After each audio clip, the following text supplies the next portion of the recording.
Hi, everybody, and welcome back to another Island Mimic production. You've apparently missed a great joke. Today we're doing something special and that I've been wanting to do for quite some time. We're playing a custom campaign called the Circus Road. Our lovely players have agreed to play it and shown a lot of interest as I've been writing over the past year or so.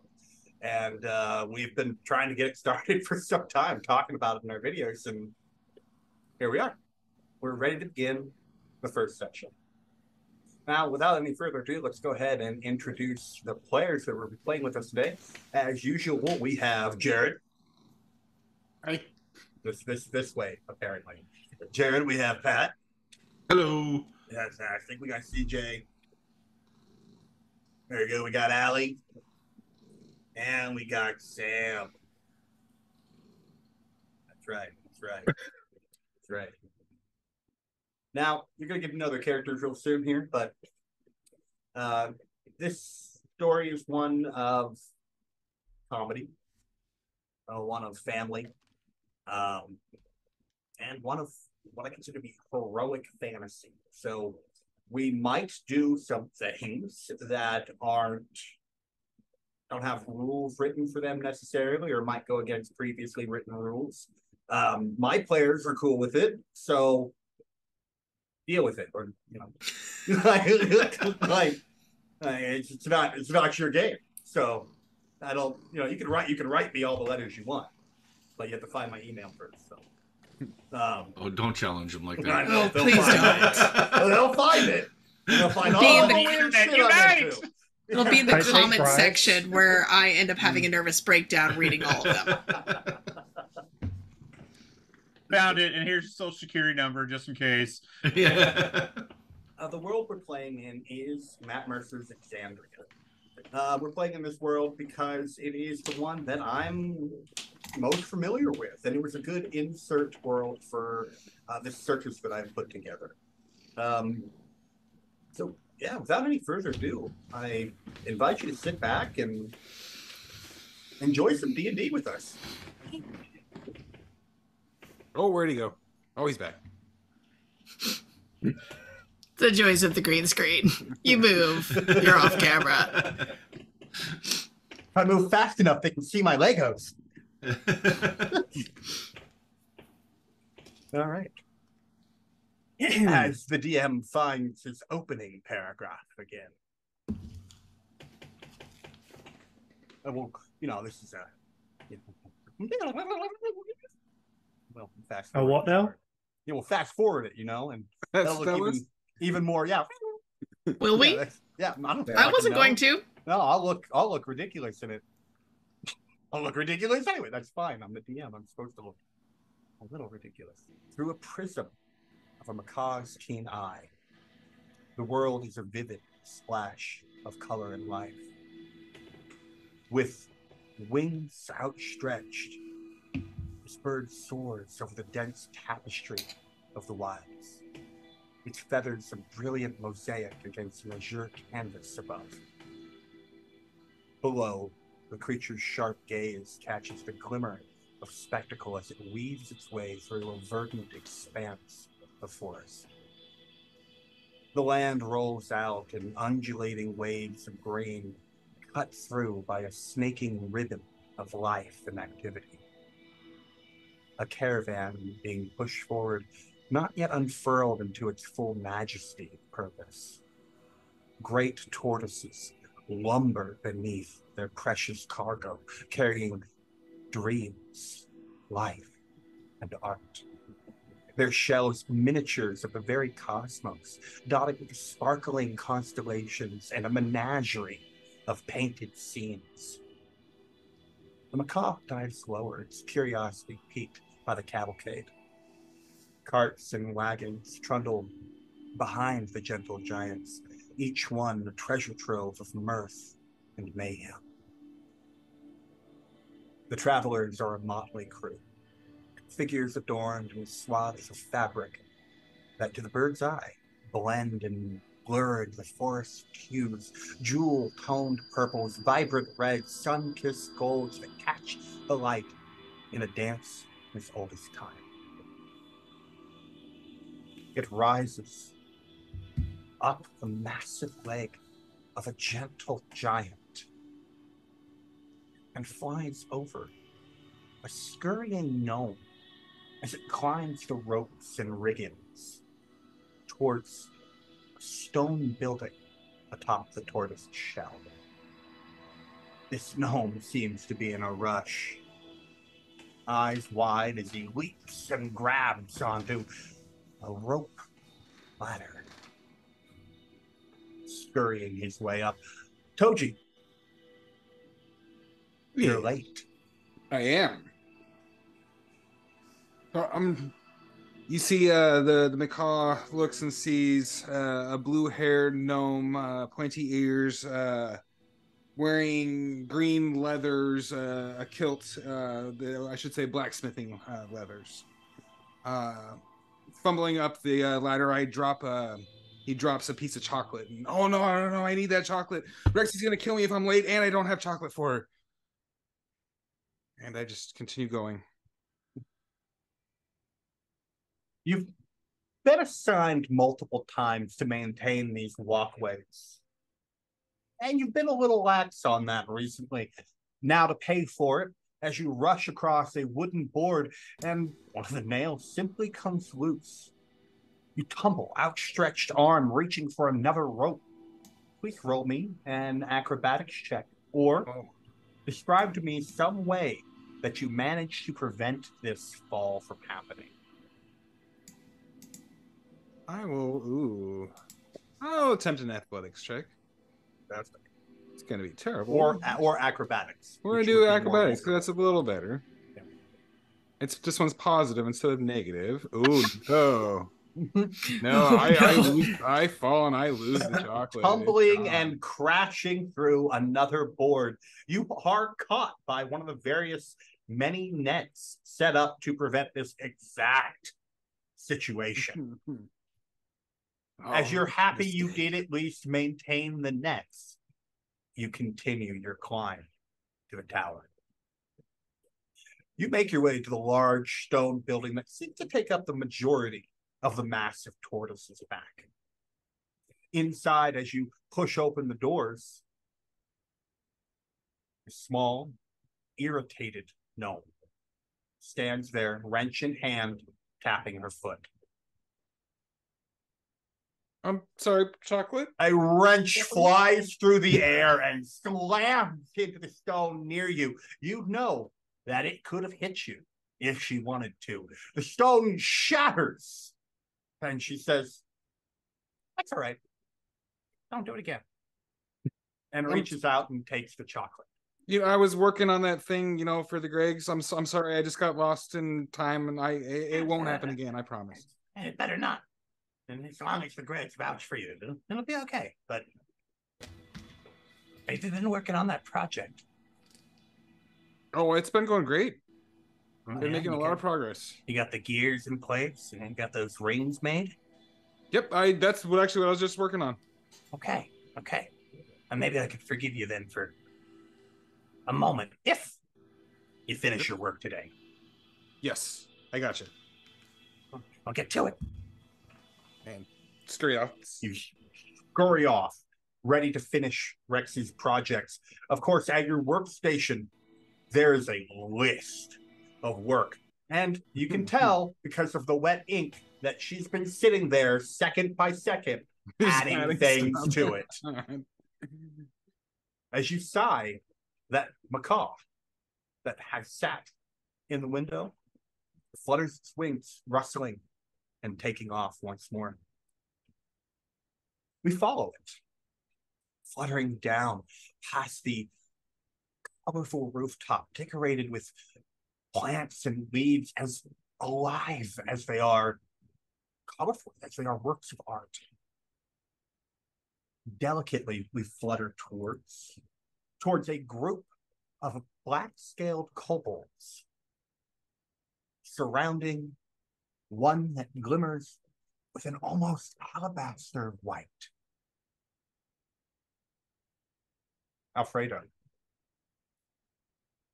The kobolds are handing out work assignments. One is gorgeously dressed, wearing a bard's troubadour that seems to be laced with threads of gold going through it. A feather in his puffy cap. It, of course, is a beautiful velvet that does not quite match in its purple coloration his burgundy and orange troubadour. On his back, slung over, is a very nice lute. A little bit cliche, but it doesn't matter, as he is apparently in charge. This is Greg, just Greg. And he reads from a list, handing out assignments for the day. He looks over to one kobold and says, Greg, are you gonna go muck out the pens for Ferret? And the kobold nods and shoots off. And he looks over to another kobold and says, all right, Greg, Telonia needs you and Greg to go and help her with some setup. and they all nod. With eagerness, they rush off. One by one, he doles out these orders, and that crowd of kobolds, it thins out until it's just you there.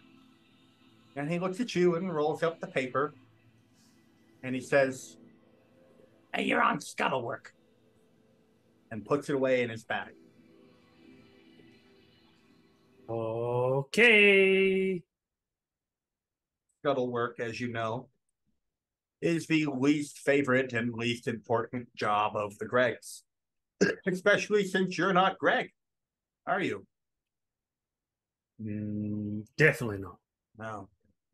Unique among them.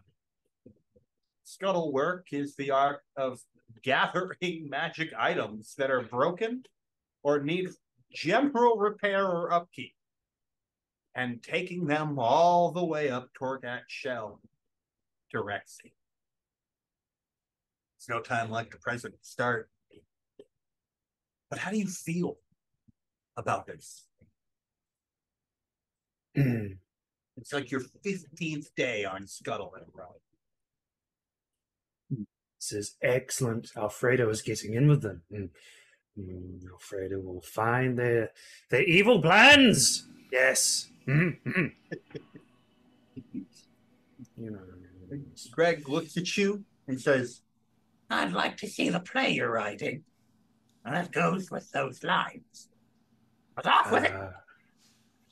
Yeah, it's about evil dragons. Evil. You rush off. Your collections for the day are quite standard. There's plenty of broken pulley systems that need their bearings rethreaded or generally need to be recabled. There's all kinds of non-magical implements just dumped in the bins that Rexy and her team will repair in a matter of minutes with some magical mending once it gets there. After a few trips where you roll an athletics check of dragging these massive and mighty carts all the way to Torgat and carrying some bags up and down, let's get an athletics check. Okay. That one. 20. You have no issue following your general orders, your duties. Coming through, the Trito Keeper mustn't be kept waiting. Told you every now and then you hear the door open and the loud, boisterous words of Alfredo come in. You know it's him because he's the only kobold who really says anything when he comes in to do his job, much less every single time he comes in to do his job. It is I, Alfredo. Rexy nods. Yeah, it's you. Again. How pleasant. I dump it over there. Did you go to the Tide Hut? I hear Lakener has some stones. She needs to, I don't quite understand. I need you to take this wand to her as well. Could you? Okay. Off with you. Bye. You zip out the door. You scurry your way down Torgat's massive shell, and you make your way towards the center of the column. Dipping and weaving through, you pass by many a side eye, many who look at you with curiosity, many who look at you with amusement, and the occasional few who look at you with suspicion. Great Scale One's blessings upon you. Everywhere Bye. you go,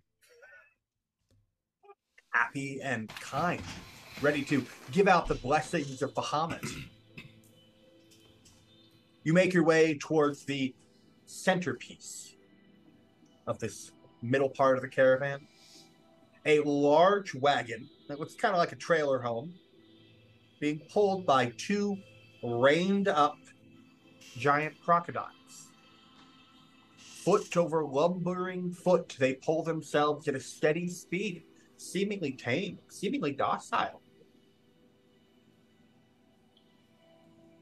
And as you approach the door, you hear, "No, Genevieve. Again, turn the cards like this, a bit of flourish in the wrist. Yes.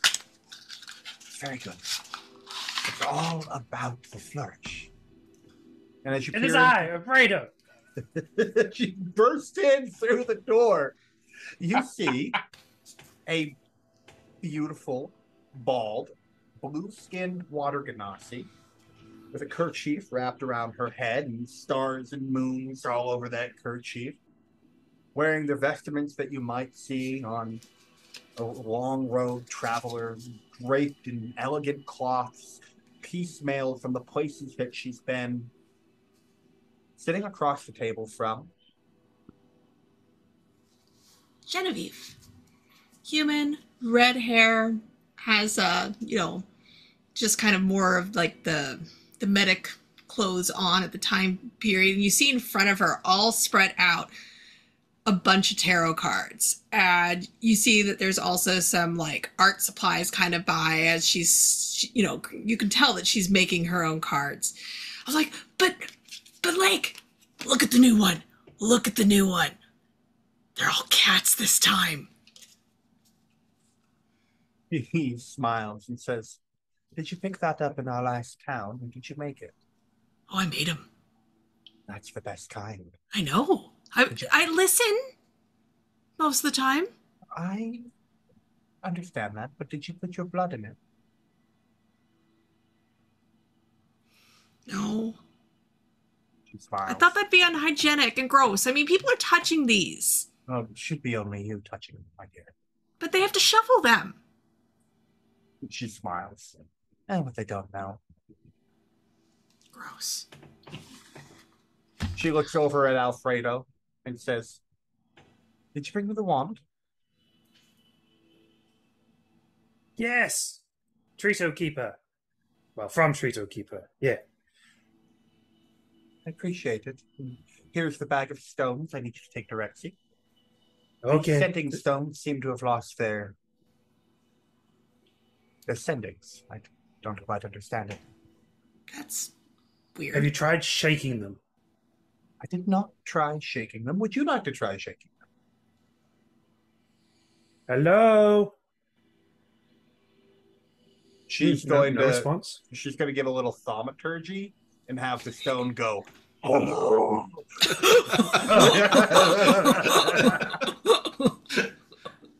turn to Genevieve. I think it's for you. She says, "See, that's not right. That's not supposed to happen. You Oh. take them to get fixed."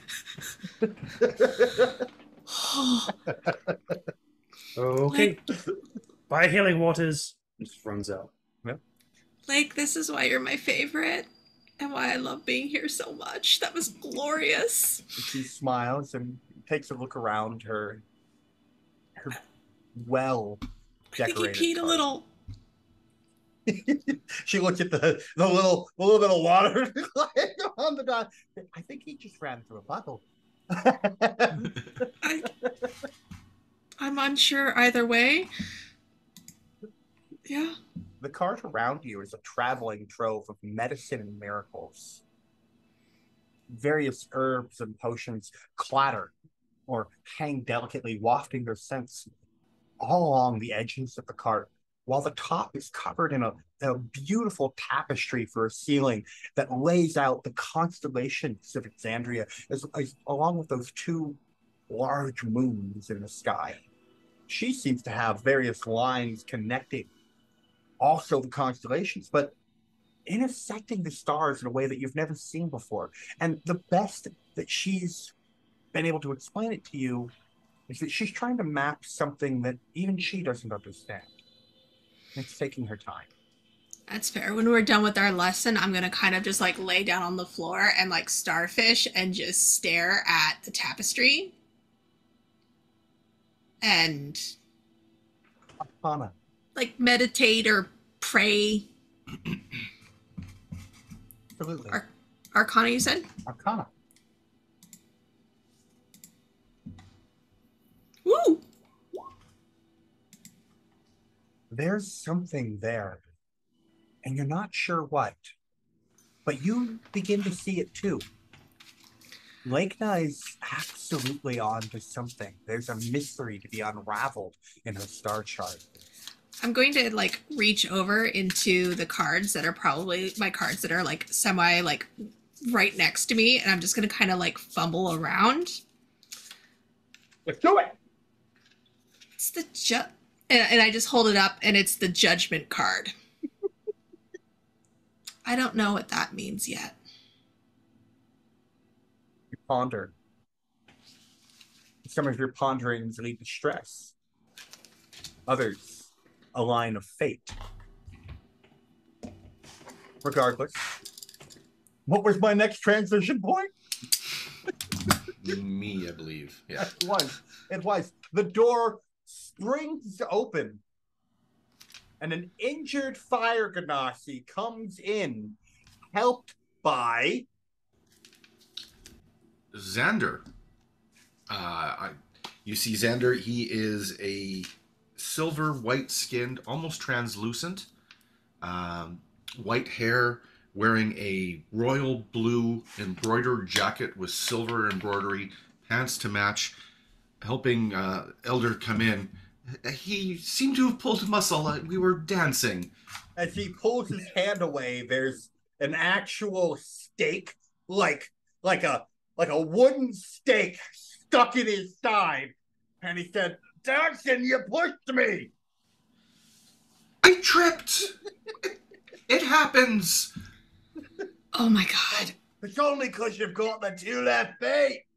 Y'all are the worst. He vomits up steaming blood on the floor at that point. All right, I cast Cure Wounds on him at first level, but at the same time as I'm releasing the healing energy, I pull the stake out. So Medicine. to try to medicine? Medicine. Okay. Oh, 15.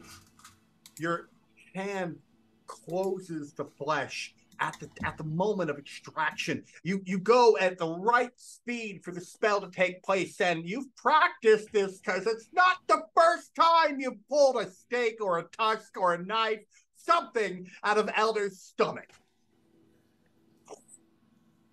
Comes out. And he 8 points of healing.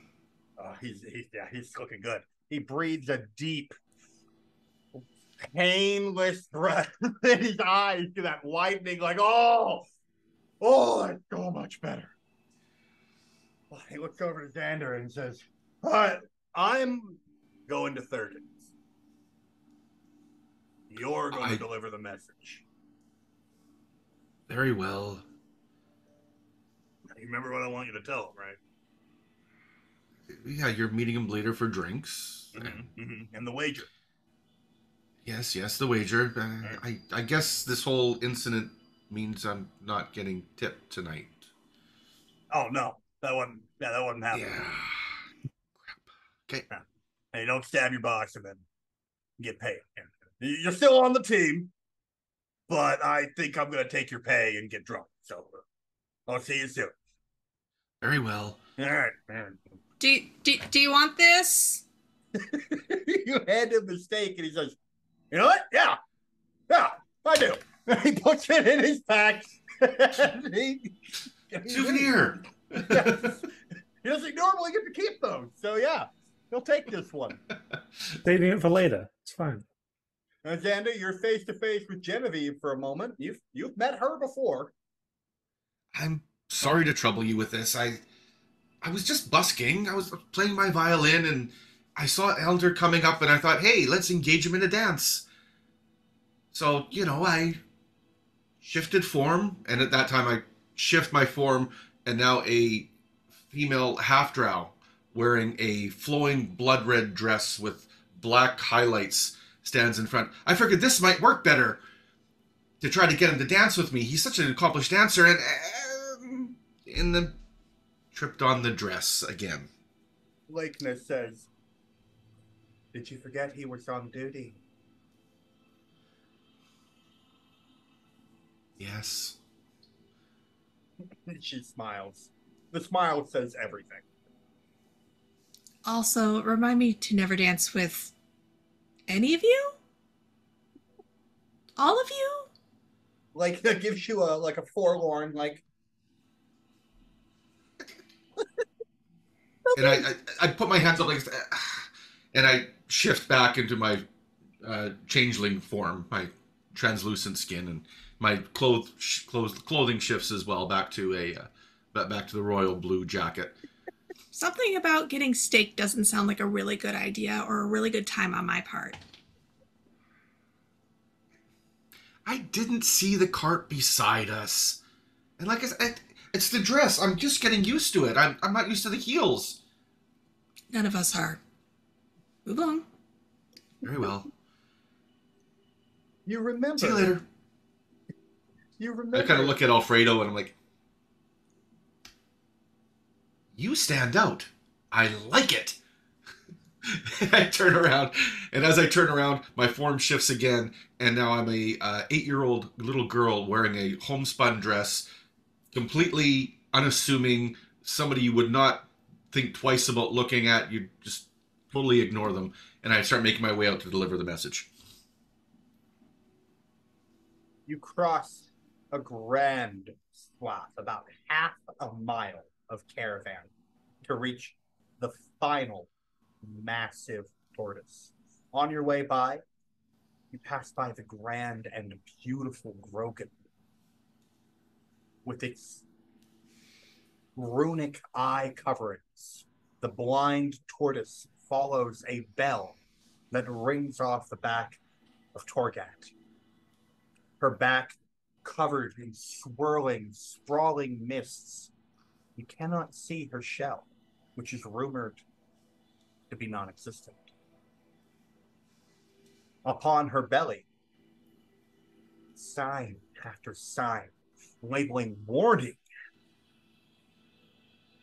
to not be there. You very well may be crushed. She can't see you. At the center, rumored to be a portal, taking you somewhere on her back. You pass by, winding through row after row of traveling cart, donkey, oxen, horse, large birds, all kinds of various traveling creatures pulling all kinds of beautiful carts from all over the world. Spectacle of culture, of community. You make your way towards a particularly large and mean-looking massive tortoise draped in chains that pull carts with cages on them. Ferric, the Untamed, casts an eye down at the small 8-year-old girl hundreds of feet below his head and snorts as she enters into the area that you aren't supposed to go without some sort of supervision. You begin navigating the tangled mess of pulled cages behind Ferric's massive form, trying to find Lim. All right, so you'll need to make an athletics check occasionally to avoid being run over by a cart or tangled up in chains, unless you've got some special way that you think you might be able to navigate this and find him instantly.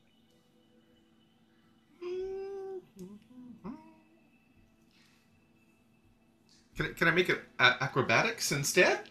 Yep, you can acrobatics. You want to get it like up on top of some of them and start getting to a higher point. And see if I can get to a higher vantage point to look for him. Absolutely. I've chosen this form to look for Lem because he is so gruff, and I figure that he's not going to be gruff with a little girl.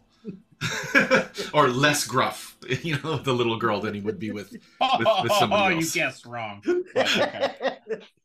Go ahead, make that acrobatics. Oh, not 20. This little girl, vaults on, grabs with one hand and yanks herself all the way to the top of this cage and starts tumbling along these taut chains, each one about that thick of a chain, and she's just running along them, this tangled web of chains high above the ground. She sees Lim up on top of Ferric, and with that nat 20 easily runs along the chains, making her way up to the top of the shell, where the massive dragon turtle is currently bearing down on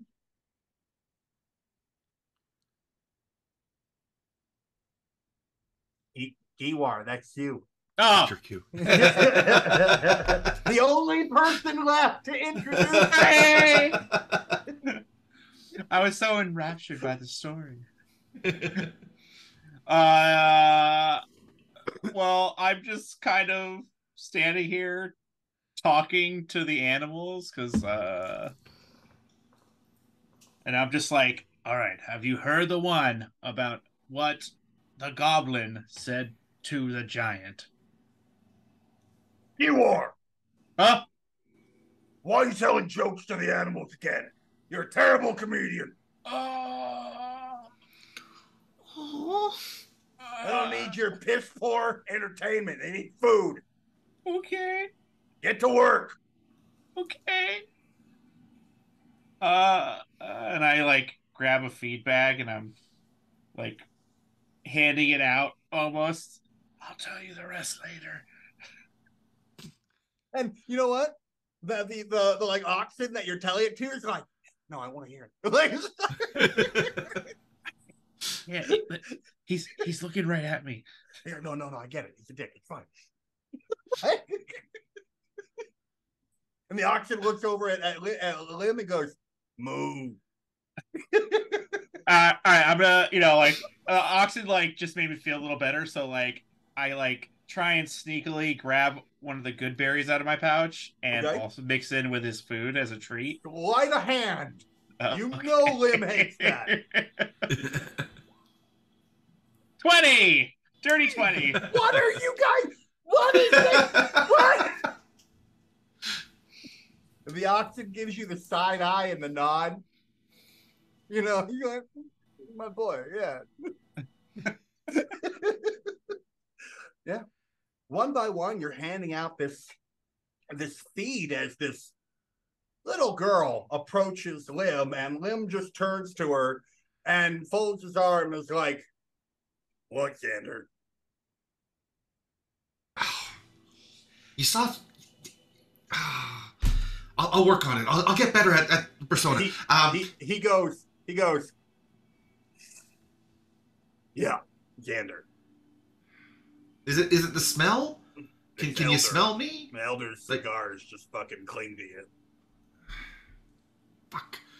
And I start swearing a blue streak, which is, completely out of character for a little girl of 8 years old. Elder wanted me to give you this. He chuckles at the sight of an 8-year-old little girl swearing her. That actually makes him crack a small smile, but he corrects that shit. He's like... Gotcha.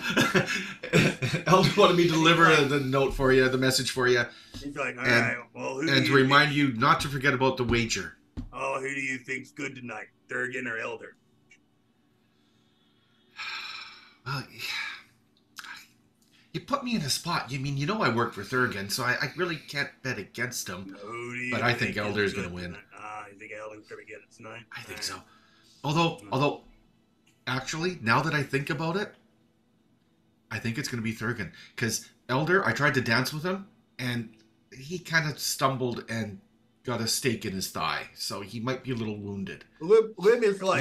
Little inside info for you. He doesn't hide the smile that he cracks that time. He goes, all right. And he pulls out a sack of 1,000 fucking gold, and he puts it in your hand. And he goes, on Elder, you better be right.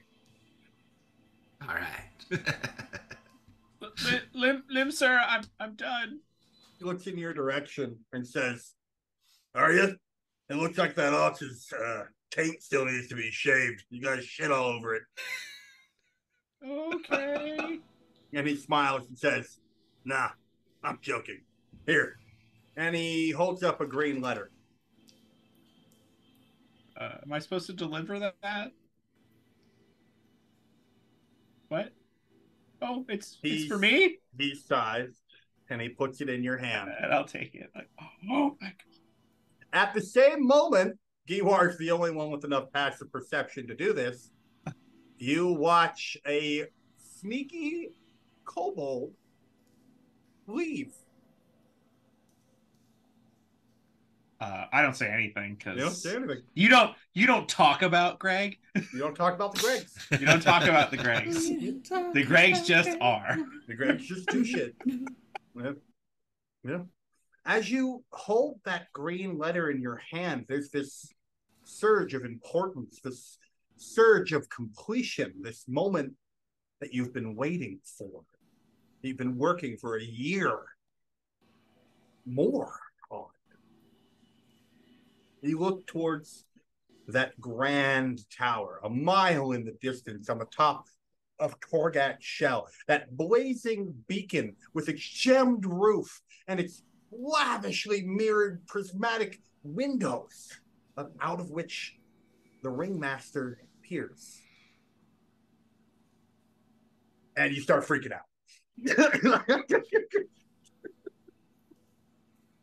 My bag. Where's my bag? Xander, there's a letter sticking out of your pocket, too. Where the hell did that... Yes! Genevieve is about to leave for the day. She's about to be off duty as the dust is beginning to fall. She also finds a letter in her pocket.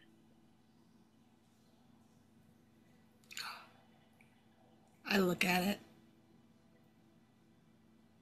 I'm like, I gotta tell Giwar. And I just start booking it off to the back end. Alfredo, you are picking up the last scuttle of the day. You're exhausted. You're literally exhausted. You have a level of exhaustion. It's been hard work. Yours is one of the hardest jobs in the circus, and you are assigned it almost constantly. But instead of finding a heavy load of equipment, you find your always full bin completely empty, except for a green letter.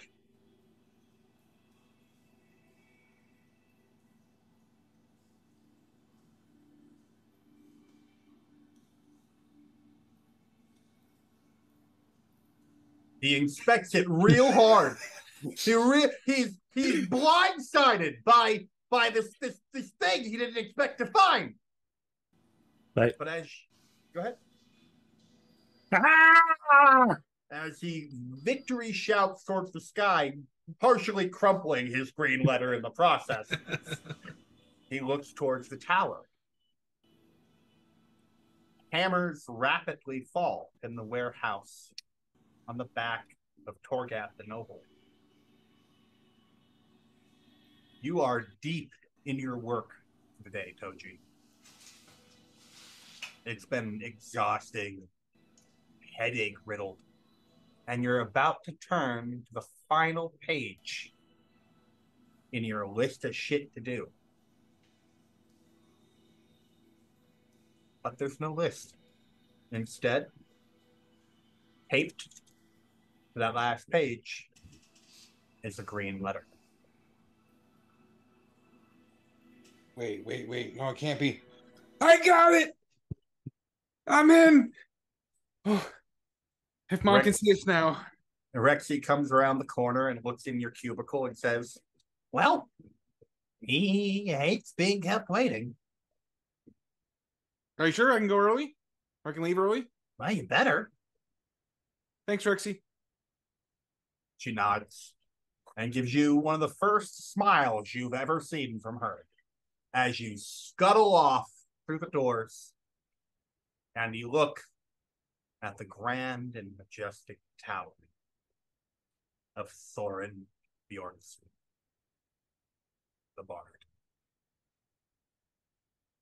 And that's where we'll take our first break. Ah! All right, everyone. They want Like, you subscribe, guys. hit all those buttons and features, and Touch it! Don't Be hit all the buttons or you'll scroll away. But It'll- that's true. also be non-existent time stop for you guys where we actually get the break. And it goes right into... Got to press. Welcome back, everybody. I love... For anybody joining us, I like not warning anybody that I'm starting the record again. It's great. Y'all just mad that I can switch it on. Finally. Welcome back, everybody.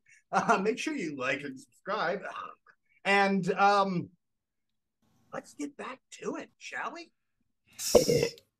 All 5 of our party members, apparently, make their way up the beautiful shell of Torgath and Noble. On its side, grand mosaics paint scenes of their passing, scenes of the carnival in its full splendor, scenes of areas in the world that Thorin simply enjoyed and wanted painted on the side of his tortoise. And as you approach this not too tall, a few story tall spiral tower, it goes up a short ways on the crest of Torgath's back. You realize there is no door.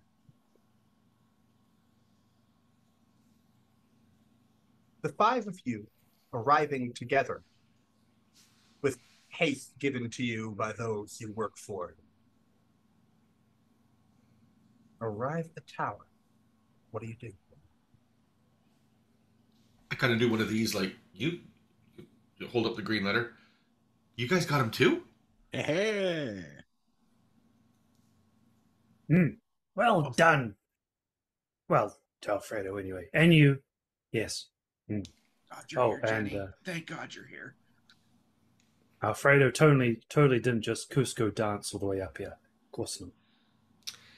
I'm going to pull my letter open and I'm going to look to see if there's instructions on... Well, As you open the letter, in a beautiful and flourishing script, your eyes read, Genevieve, I have heard wonderful things about you from Lakemount. Your skills have not gone unnoticed, and there's a place for you here if you wish to accept it. Come, discuss this with me tonight at my tower, with the others. Thorin Bjornsson. As Genevieve's opening up hers, I look and I open up mine then as well and take a look. You open up yours as well. In a similar, beautiful, flowing script, it says, Sander, What could be said about your utility, about your grace, other than it would be of utmost use to us? Your place among my cavalcade is secure, if you wish it. Come, discuss it with me at my tower tonight. Thorin, you want to see? Okay, I gotta check mine now. You rip yours open. Though you might not expect it, Giwar, Lim speaks quite highly of you. A rare feat indeed. I would like to see for myself. Please, come meet with me at my tower tonight. Thorin Bjornsson. Aw. Giwar, what does yours say? He just said Giwar. Oh, sorry. He I just zoned out. She can't hear your mind. He She can't hear the reading. No, She can't hear what it said. But Jared yelled out, and she thought you were talking about Jared. Yeah, I was like, Tony doesn't know who Lim I is. started to say, okay, me, and then Jared went right over me. Oh. Yeah, Jared, Toji hands you yours like... Let's read each other's. I'm like just standing there like, what just happened? I just snatch it straight from his hand and I start reading his letter. And I just kind of like thrust mine in his face. Nicely. Toji. Oh, go ahead. No, go ahead. If you're doing more letters. No, Toji, your letter simply says, Rexy demanded this. Thorin Bjornsson. You don't say no to Rexy. Nope. I learned this. Alfredo? What would have it said? Because Alfredo lost it. Cusco dancing up the shell.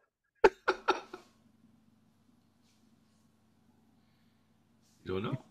I'm sure it was nice. I'm sure it was nice things. Boss man's great. Yeah. As you look back at the lost tower, the green invite. as you look back at the tower, the stones shift and rearrange themselves to create a shimmering doorway. You can't see beyond it, but it is a shimmering doorway. Right. Well, I guess off we go. I look In the doorway. I look back at Giwar. Are you frozen? Or are you actually like starting to make the move? I like look at you like, do we go? I grab your big furbloggy hand. I'm like, come on, bud. Okay. Yanked in through the doorway, one by one you tumble, emerging from another portal into the top of the tower. Surrounding you are frames and plaques of reliquaries containing some of the rarest specimens and items that one might find on this grand world. Standing in front of the window with his back towards you is a man that you've seen a few times before. All of a sudden, a narrating voice begins to read. Surrounding you, it says this: amidst the kaleidoscope of the circus's wonders stands its conductor, a maestro of the marvelous, an orchestrator of the outstanding, the ringmaster. Age has kissed his features.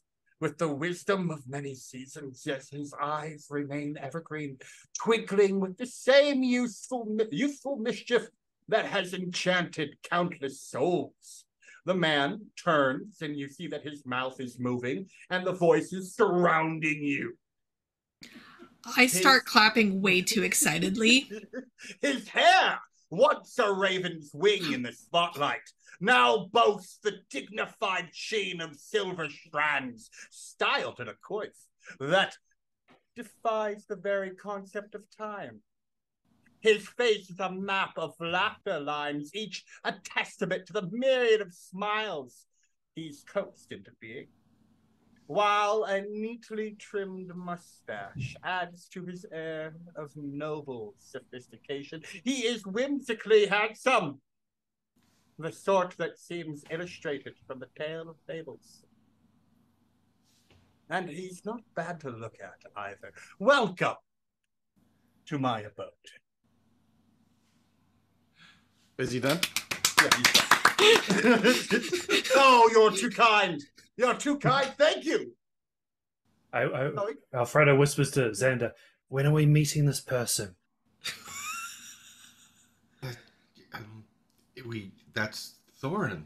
That's Thorin stifles a laugh as he drinks some tea.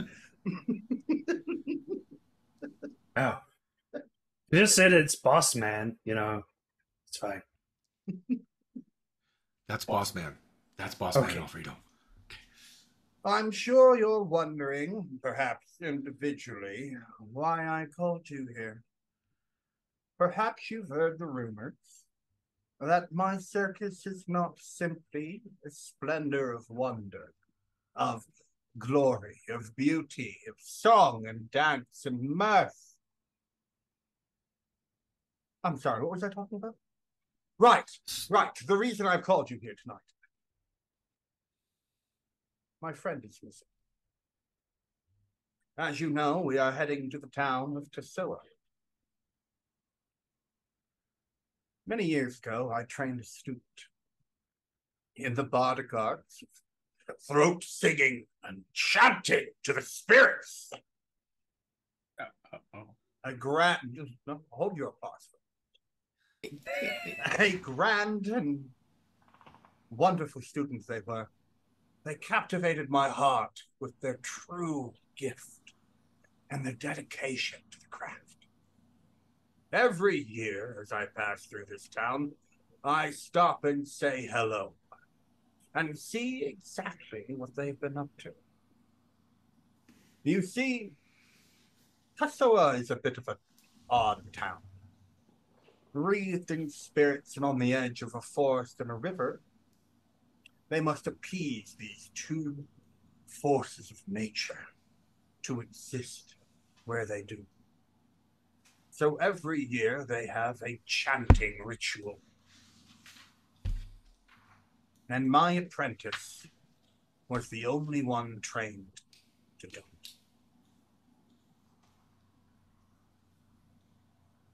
I hope you see where this is getting. Your friend is missing? No. My friend is missing, and I would like you to Make Fill in sure for he him? stays that way. Learn Chant? chanting. Be your Find apprentice. him. go You want find us to them. be your That's friend. That's the right one, is finding them. Yes. I got it. Maybe I shouldn't let you guess so much. I should just tell you, yeah? All right, well. I need to look up my friend's name. I was gonna say, what's your friend's name? That'd be a good start. We're gonna need some preliminary information here. All righty. He says that his friend Elandrin. Elandrin. Elandrin. Was that E or A? E. E Landrin. Like the elf. A male wood elf with bardic inspirations.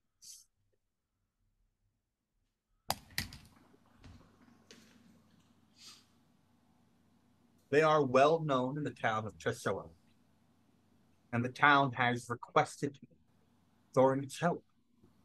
For we are not just a circus, but we are a guild of heroes, dedicated to help those whose lands require.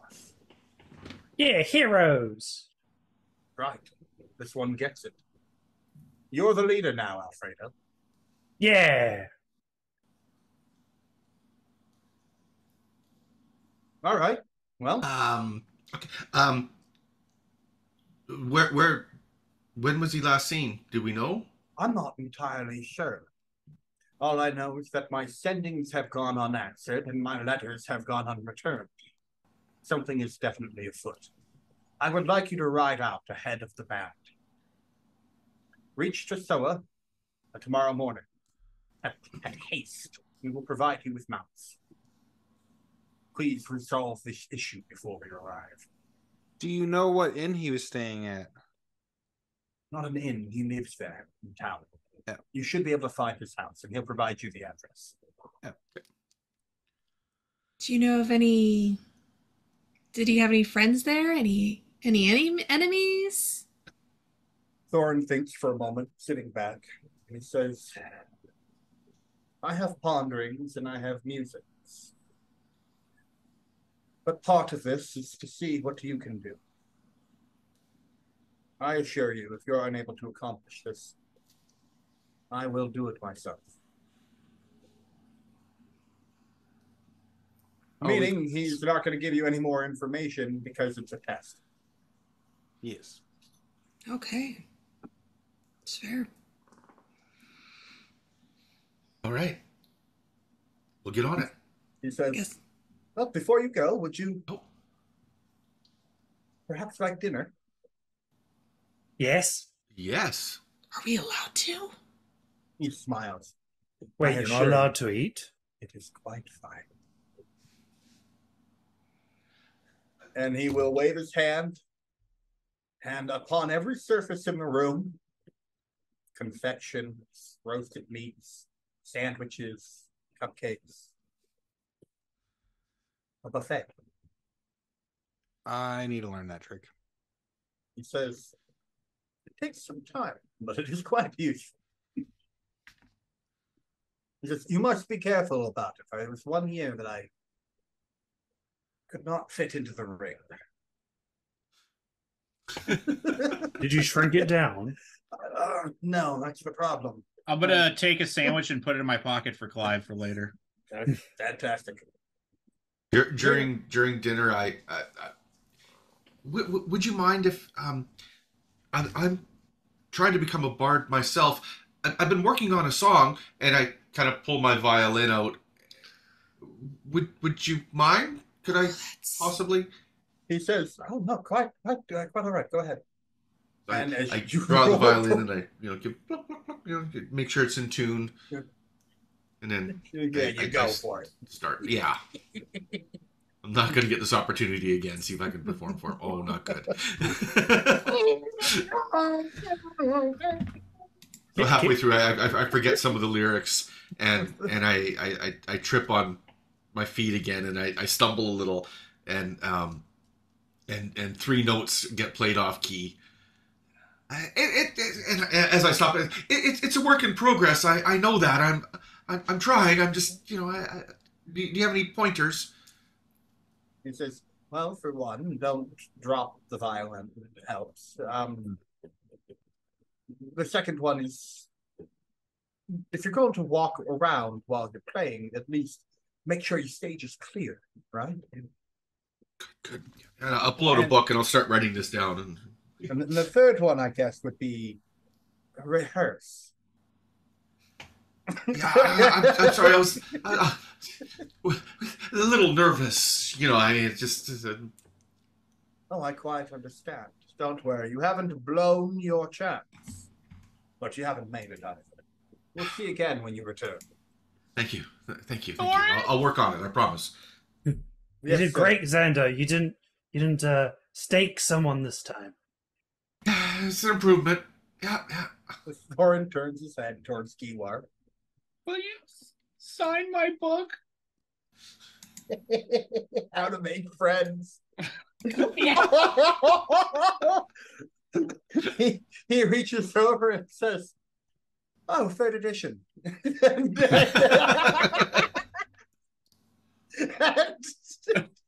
and writes his name in the cover and says, "To my best pal, Giwar."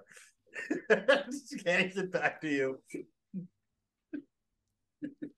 You did it, buddy. You okay? Yeah. I know that took a lot. Dinner is delicious. Your bellies are full.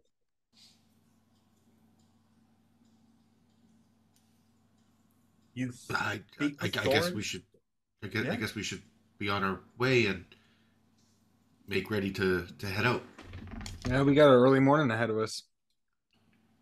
Xander suddenly feels a weight that's been attached to his belt for a few hours now. And his eyes go real wide. Yep. I got to get this bed in. You look at the horizon as the moon is rising, and it's gonna be close. Thurgin and Elder are likely setting the shots up as we speak. I gotta go. I bow profusely, like overmuch, and pleasure. Honor was all yours. I mean, mine. I gotta stumble my way out, and I start booking it. You book it. Let's get that athletics check as you spy that tavern on wheels in the distance. It's one of the larger structures of the circus. Oh no.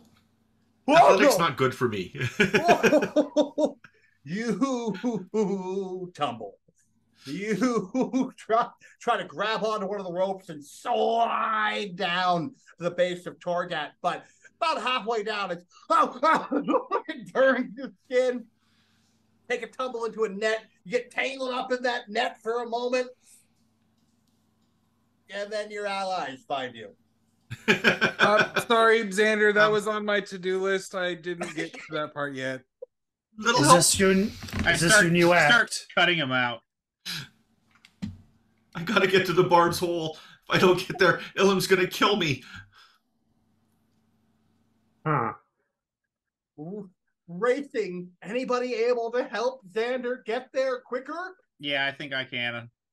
Great scaled one guide you. Guidance. Guidance. And what does Diwar have? I'm just gonna carry him. Okay. You throw Xander over your shoulder. You get a guiding slap on the ass from Alfredo and athletics check. See the guidance. More a prod with my trident. 16. Slap, but it's fine. A 16. You kick in the front door of the Bard's Hole to a raucous chanting. People are saying, "Drink, drink, drink, drink, drink, drink." I jump off his shoulder, give myself a kip and backflip, and make my way over to the bet master and throw down 1,000 on Edom or an elder. And he looks at you and says, "You're a bit late today, Xander." Oh, come on. I got my letter today. Do a persuasion. Good at this. But I didn't roll high, but it's still Woo, plus that's 7. good. Plus 7. So, Bet so master, 16. a man who's not normally known for making exceptions, gives you the side eye and says, "All right, wouldn't want you to get eaten by a limb on the day you get your green letter. I'll throw it in there. I know you don't have 1,000 gold anyway. It must be from Lim." Yeah. Thank you. And he says, "Well, I don't want to get eaten by him either." Man, I was so waiting for you to say a man who's not normally not known for granting exceptions continues that tradition. When Lim's anger is involved, exceptions are made. Why do you think I just grabbed Xander and ran? Yeah. Who do you think he sees on the daily? If he's mad at you, he's going to take it out on me. I don't need that. Yeah, exactly. Yeah. Placing the money down on the table, the Bard's Hole is a raucous tavern. All along the wall are filthy portraits, primarily of heavily bearded dwarf women. Except in the center of the room, there is a large, grotesque effigy of Thorin Bjornsson sat in a embarrassing position. And all around it are these little epitaphs, these little remarks or vulgarities. I think my brain just wouldn't say it. Vulgarities written on the wall around it. It seems that a few times they've tried to be erased. Where those erased ones are, bloodstains also paint the wall. It doesn't seem to have continued. At this point, you can't tell the difference between the red paint and the blood. That's right. Well, those in the know it's not painted. In the center of the room, about 30 shots of increasingly dark liquid are set up. Elder and Thurgan, a one-handed dwarven monk with obscene and magical tattoos that move as he down shots and cheer him on silently from his own flesh. The two look absolutely smashed, but of course they do. They were drinking before they began this competition. Elder is currently winning. 2 shots ahead. Does anyone want to try and sway this competition somehow? Or do you simply observe and enjoy the atmosphere here in the Bard's Hole? For now, I will let it go because Elder's winning. Got it. If it looks like Thurgan is starting to pull ahead, I might try something. Anyone else? Before I'm gonna make my rolls about this. You know, Alfredo's going to be sobering them up in like 3 hours. Yeah. His job will be to hold the stinky poultice under their nose and like smack them in the face as they're drifting off. They got shows to do. All right. Okay. All right. About halfway through the competition, Thurgan is pulled ahead by about 2 drinks.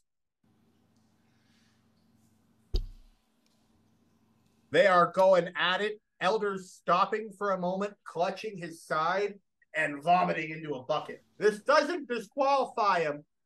It just takes time. So it's not the first to puke. It's not the first to puke. It's the one to get to the end. You recognize some of these drinks, Xander. You've been in this bar before. Lined up, they go from absolute weakest, which Thurgan says he makes for the children, to damn near poison, like rat poison, which Thurgan makes for himself. You know that they've gotten past the elf milk and the man seed. They're just finishing the drow piss, and they're about to get to the orc guzzle. Okay, I'm going to that is switch so my shift weave clothing.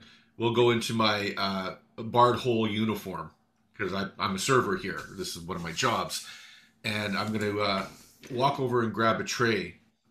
And as I come over to Thurgan's side with some empty glasses, I'm going to grab some empty glasses from some people around.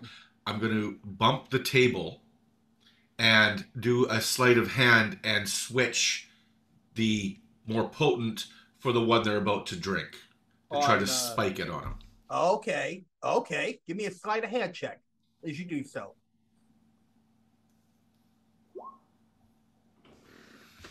Hey, you guys are rolling great today. Fantastic. Yeah, they are engrossed in watching each other. Elder's got one eye out of the bucket as he's watching Thurgan to make sure he's not cheating. This is very common. They're best friends with one another. Neither of them are paying any attention to you as you swap Thurgan's next drink with the most potent one on the table, which happens to be Dragon Taint. Dragon Taint. Yeah, you pass the Dwarf Tit and the Moist Ogre. Yeah. Yeah. As you swap them out, Thurgan downs it without looking. And that's a DC 30 con save. He's got. While he's doing that, can Alfredo yell, "Yeah, Bahamut!" And I'm going to bless them both. Bless them both. Yeah. Okay. He nat 20 Oh my god! with an extra 4. With an extra 4. Wow, he backs that shit out. And he down with a 40 in his total roll. He downs it like water and moves to the next one. Didn't even notice. Didn't even notice. Elder That was so blessing. Elder throws the bucket down and starts double fisting shots to catch up. Oh god. Thurgan's like, not fair! Because he's only got one hand. Yeah. Elder is catching up. They're neck and neck as we get into the Moist Ogre row. They've only got like 4 drinks left. Anybody doing anything? No, I'm good. I've done my part. I mean, it's not my money. So I got no pony in this game. I tried to rig it to help him. All right. Genevieve and Giwa, give me rollies. Genevieve, you're Elder. Oh, rollies. Okay. Yep. Roly poly. Straight D20 rolls. Mm-hmm. Plus bless. Nothing, no bless. It's rollies. And it looks like 9-4. Elder downs his just a bit quicker. And as Thurgan finishes his last one, and they glare at each other across the table, leaning with their elbows out, their palms in, they both burst out laughing and then pass out on the table together.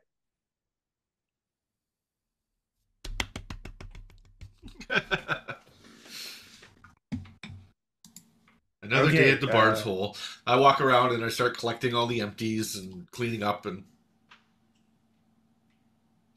I just kind of reach over to both of them, and I know it's not necessary, but I'm just like, cast Spare the Dying.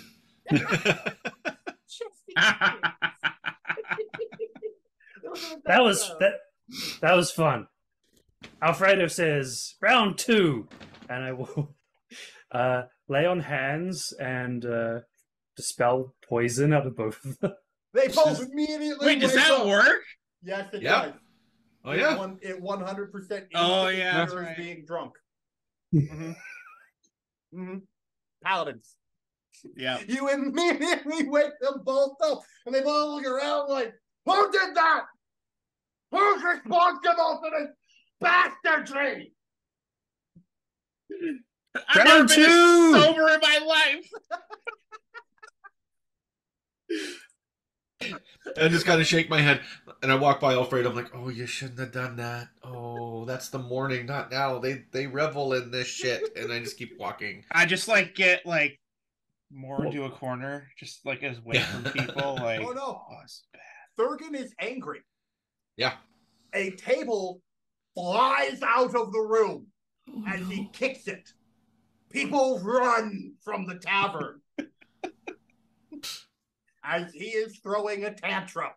He is smashing his own building, and he will rebuild it tomorrow. Okay, this is my cue. I'm going. Yeah, I'm gonna sneak out. With loud. Go ahead, Jimmy. Oh, just meet you all here in the morning? Okay, bye. Yeah, I'm gonna have some cleanup to do. As loud crashes punctuate the night, And Xander watches from a corner as Thurgan, in a blind spittle monk rage, destroys every table in the bar, but not the bar itself, which he really likes. As I'm getting ready to leave, I money. just push over the chair I was sitting in. Just...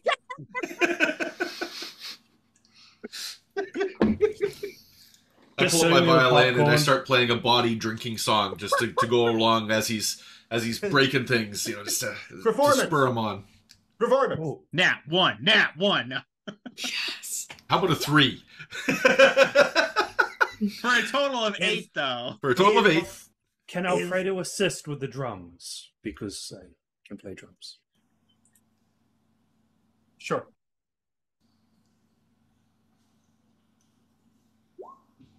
Yes, it's even worse. It's a 7. Oh, There's a gleam in his eye as he turns towards the two of you, and then you go flying out of a higher window.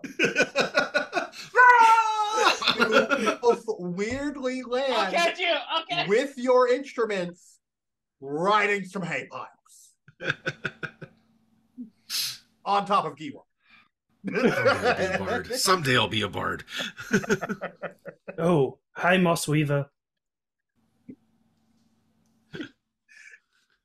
You retire to your respective abodes. Genevieve returning to the Tide Hut, where Lakena gives her a happy, slightly sad smile, knowing that her best assistant is off on the next part of her journey.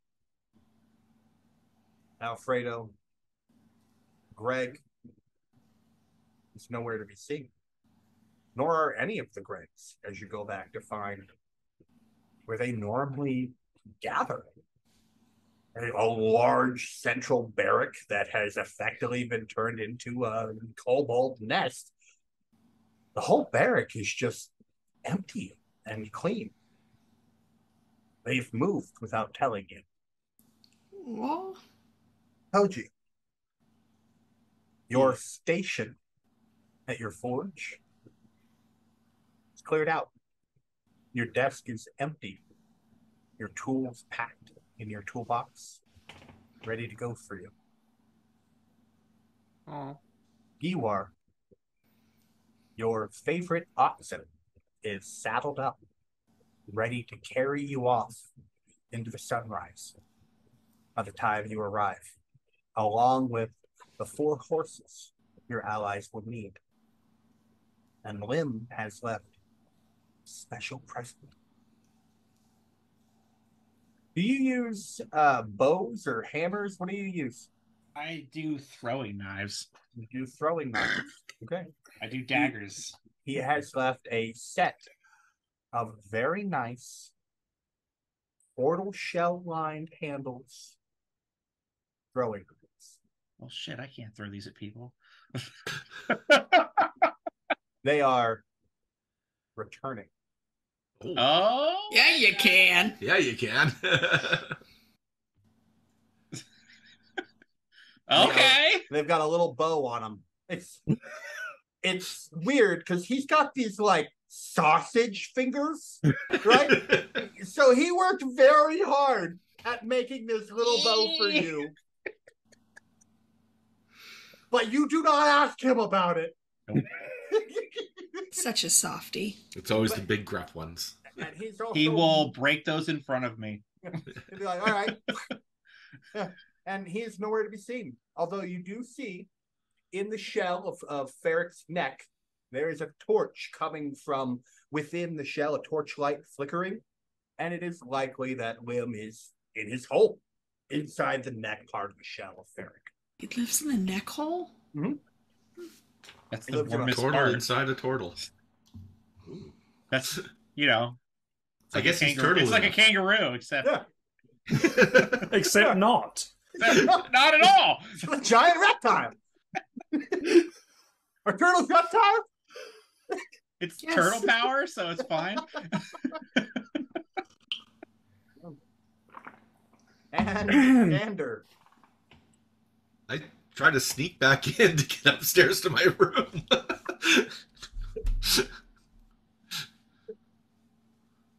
As you go into your room, it is filled with cigar smoke.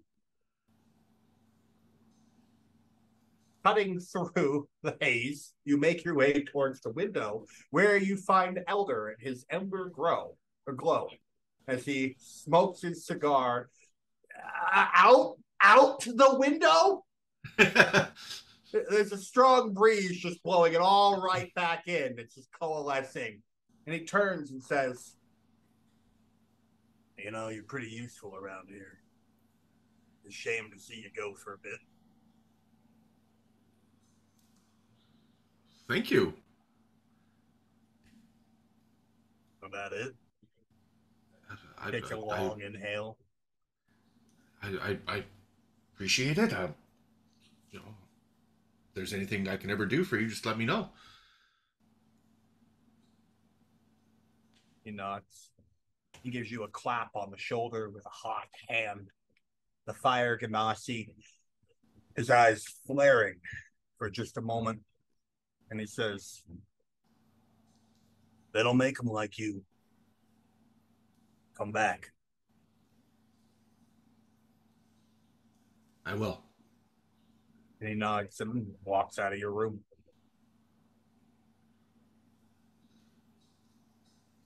I think I got to take up cigar smoking. He's actually left a small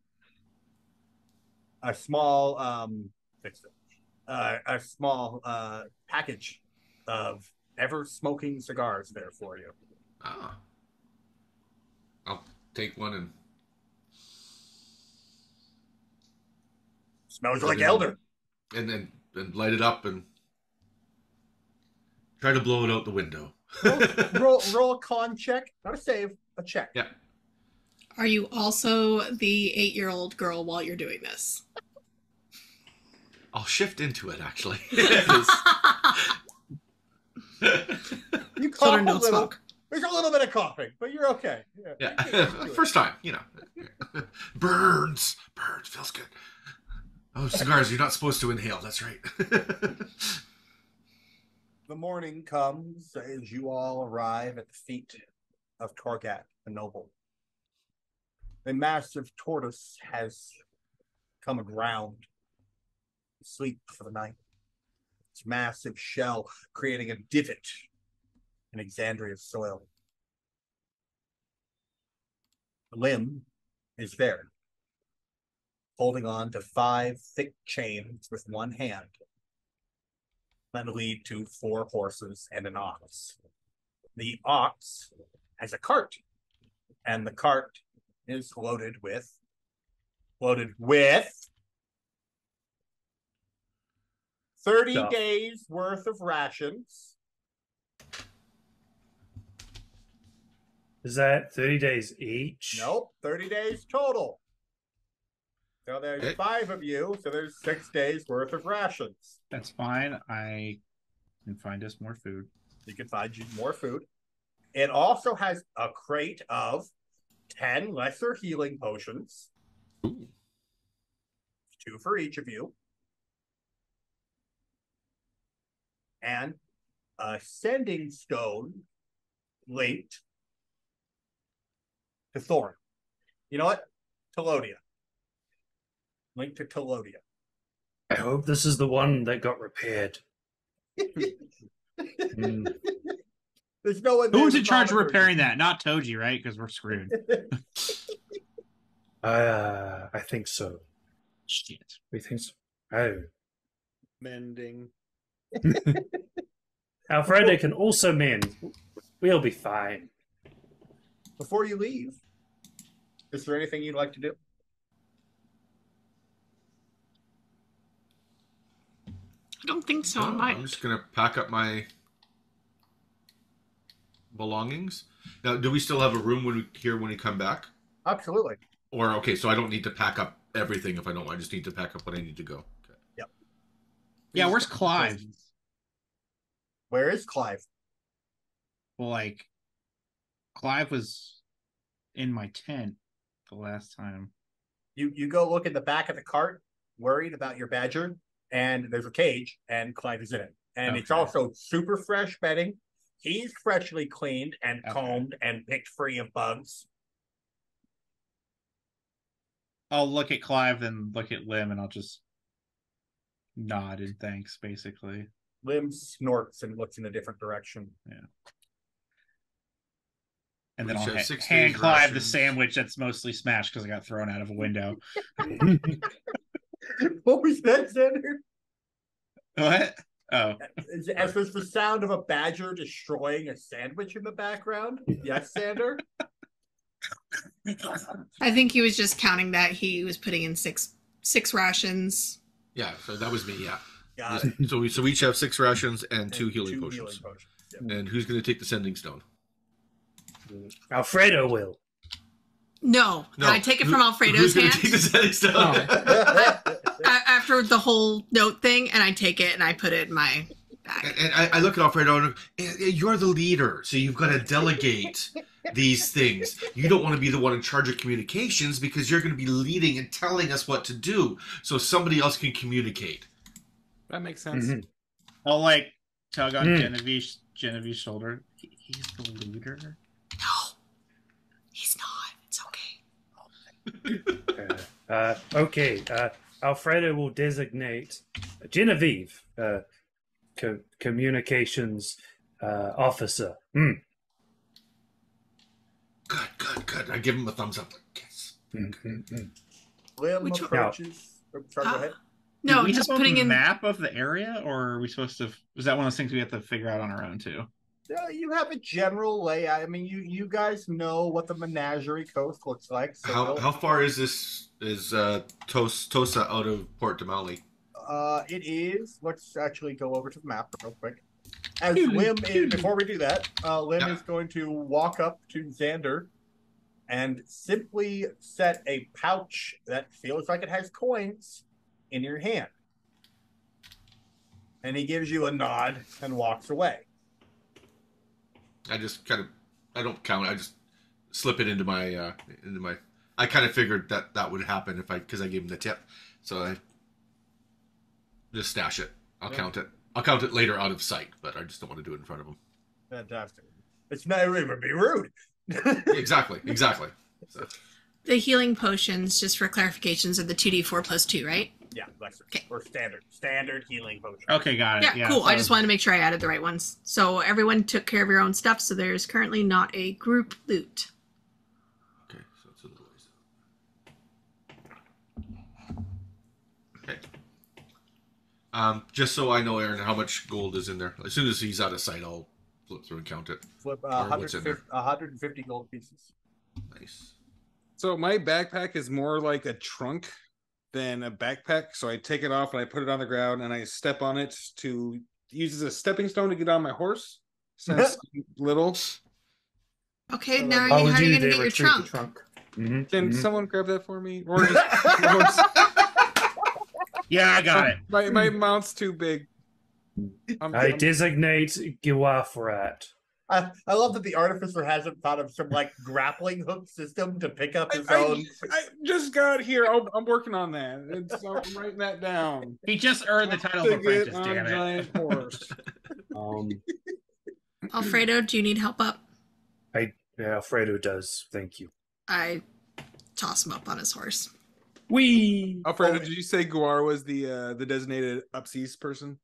Oh, sorry. You are. Thank you anyway. Your oxen looks at you, and you're a furbolg, right? Yeah. Yeah. It looks at you and it communicates through basic emotions. What's up, bro? I'll like, give him the what's up nod. The nod. Yeah. Be like, That's this a is the one. strange looking This ox. is the one I gave the Goodberry to earlier, right? Yeah. Yeah, it's the same guy. Yeah, it's one of those oxes with the emo haircuts, and he can flip it. You can flip it. What's the ox's name? Every 2 minutes, it's like, What? What's the ox's name, Giwar? Yeah, every 2 minutes. he's Are you like, talking about Oxley the ox? Yeah, ox. Oxley. Okay, awesome. Have you gotten a chance to tell Oxley that joke you told me? Oh, Oh yeah. All right. So Oxley, let me finish. So Yeah. what does the goblin say to the giant? I had no idea. Please don't eat me. Get it? It's gonna eat him. Is this one of those things that I'm too herbivore to understand? I don't think I did it right. It's okay. You're working on it. I really shouldn't have lost that book on how to make jokes. Party sets off on their various mounts. Anything else? Did anyone have anything? No? Okay. Why shall one?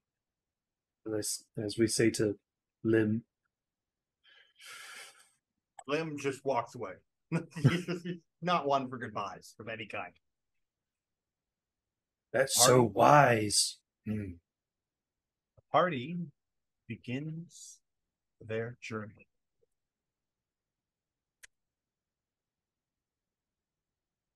All right. You have 1 day of travel to Testoa. 1 day will be a few checks. So let me just see if you happen to encounter anything. Does anyone actually know how to ride this horse? Alfredo hasn't had much. Do you want to go in the cart? Would you rather go in the cart? No, just instructions. Yes. Toji's riding it backwards. I think you do it like this. Oh, Kiwar. I got it. And I'll just like turn him around. Oh, I can see much better this way. Yes, that is true. You want to stay very stiff in the saddle? And then you want to... No, just relax a little. And definitely hold the reins. And whatever you do not kick. Because they hate that shit. Just say, hey, can you please go faster? Are you even listening, Toji? What? Let me explain it all again. Hold the reins. As the first light of dawn spills over the horizon, painting the sky in strokes of pink and orange, party beholds a quaint riverside town, nestled against the gentle curves of the river. The town is waking the day. The sleepy tranquility of morning, punctuated by the occasional call of a distant fisherman, or the creaking wheels of a merchant's cart as it begins its rounds. The air is filled with the mingling aromas of fresh bread, the briny scent of the river, and the earthy perfume of wildflowers from the nearby meadows. The cobblestone streets, slick with the dew of the new day, reflect the awakening colors of the dawn, leading through rows of charming homes at the shops, with hand-painted signs and flower boxes brimming with late blooms of the year. The townsfolk eye your strange caravan, your colorful garb, and the markings draped across your horses and cart. As you step through the center of town, most seem curious, casting interesting, long glances. Some seem almost a little upset, recognizing the colors of the circus. Some concerned, unsure why these strangers are in their town.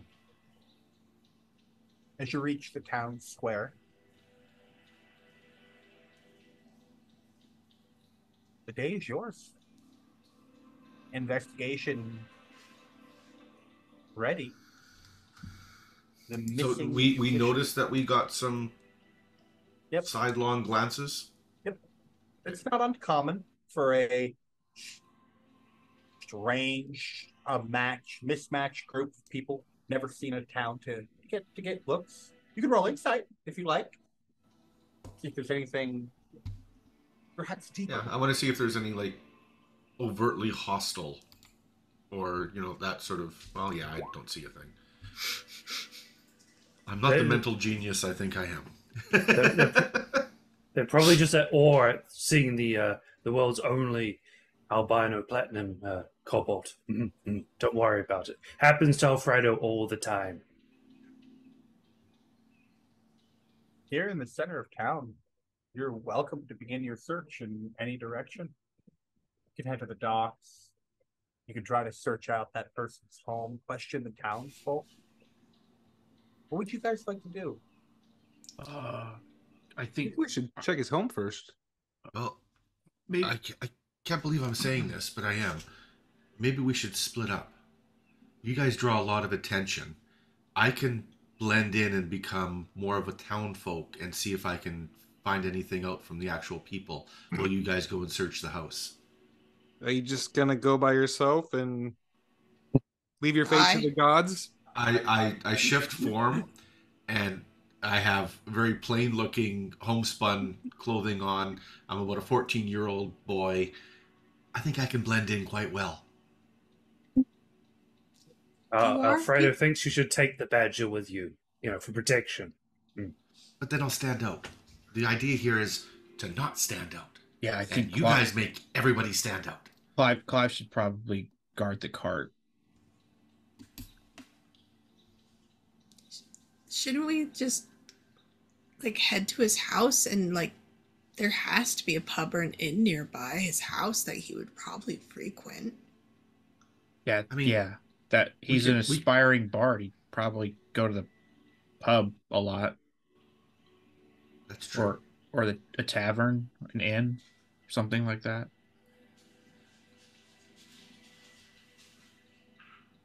Is there a town guard or anything around? There are local town militia. It doesn't seem like, it's Vasileso in their beautiful teal and purple armor, mismatched to reflect individuality. Vasileso form a loose guard here at the edge of the Clovis Concourse raid. One of you should ask where the most popular tavern. No, that's a stupid idea. That's a stupid idea. No. We've talked about this. The guard looks in your direction. God. Initially confused to see a kobold, but then seeing the cavalcade of people around the kobold and the symbology, all right, adventurers. Pulling up on their belt and straightening their armor, they head over. How can we help you? It is I, Alfredo. My companion has a question for you. Of course. They turn to any one of you that starts talking. That's your cue, Quinoa.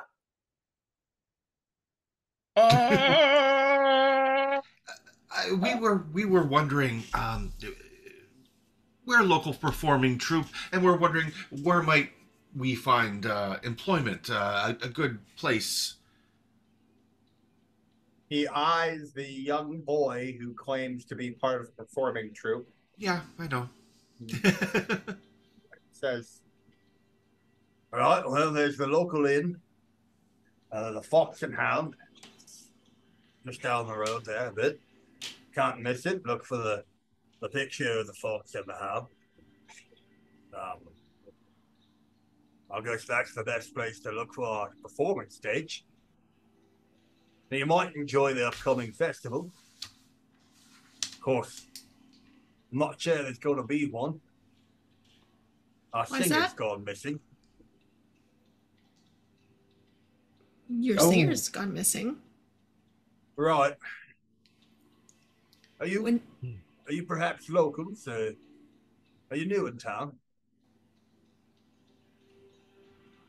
We are new. Where can we find this missing singer? Well, that's kind of the problem then. Wouldn't be missing Alfredo. They knew where he was. How long Good point. Yeah. About a week. He's been missing a week? That's right. Last seen near the river. was going to do like a sacred cleansing of themselves for the ritual coming up, but not seen since then. What's his name? What's his name? Alandrin. We knew that. Yeah. This is super weird. I'm not sure why it's weird. It's not uncommon for folks to go missing. And you say he was up by the river? I mean, most folks go down to the river once or twice. It's good bathing. Has anyone else gone missing? Well, it's not uncommon for people to go missing off and on through the year. Usually they come back. Sometimes they're eaten by bears or whatnot. It's a dangerous world we live in. They come back after they were eaten by bears? Once. Oh. Well, Anything is possible with Bahamut's blessings. It is but a flesh wound now. Has there been any leads on the missing, or is it so blasé that nobody cares? Well, it's not that we haven't searched for them, right? We need them to do the ritual. But we've got no heroes, and we've got such a limited town guard that we don't have people to spare to go truly search it. Beyond dragging the river with nets, there's not much we can do. Keep an eye out on the hunts. is there perhaps a reward for finding this this man? Would you feel good if you did a good thing? I'd feel a lot better if I had some coin to let me know that I did a good thing. Well, it's not currently a bounty out for his return and nothing like that. I'm sure that if he's in some kind of trouble, he might be more than happy to pay you to get out of it. Is this ritual important, or is it just tradition? And these folks around here seem to think so. There's something about the malicious spirit of the forest and the river fighting, and the song lulls them to sleep. Is there anybody or any group that would not want this ritual to happen? No, not that I'm aware of, but I couldn't say that wouldn't be the case. You know, there's all kinds of loonies about in a world of ours. Do you know where this singer happens to live? Yeah, and he points to kind of almost gaudy house on the hill, like covered in wind chimes, overgrown weeds, lawn furniture.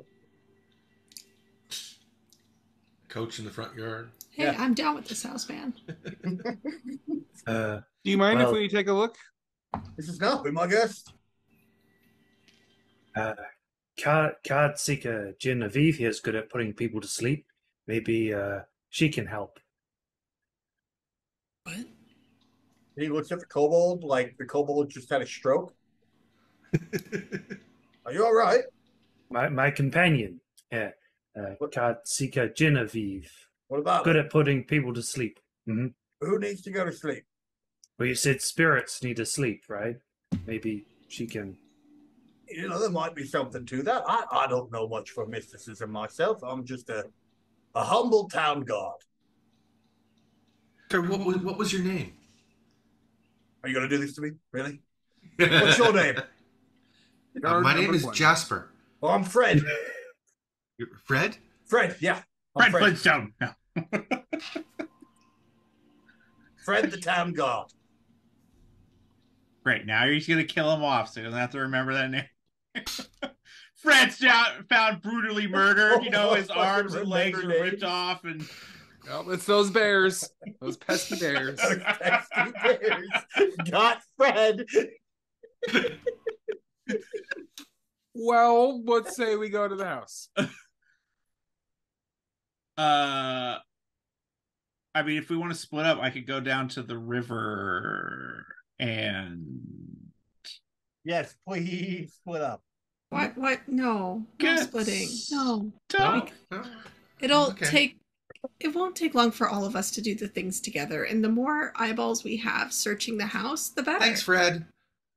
But if he was abducted He gives by you a the little Phaser river- salute and Well, we're going to Alright. go to he's the on his river. way. We're gonna go to the river right after this. Well, whoever's gonna split up, apparently, give them the sending stone so that way we know where they were taken. The sending stone only connects with the one that Telodia has. Yeah, Telodia. Yeah. So Telodia know we're screwed, but nobody else will. Well, no, if you don't think we should split up, then I guess we shouldn't. But that's fine. All right. Apologies, Allie. I shouldn't have talked there. I should have. Yeah, it's all good.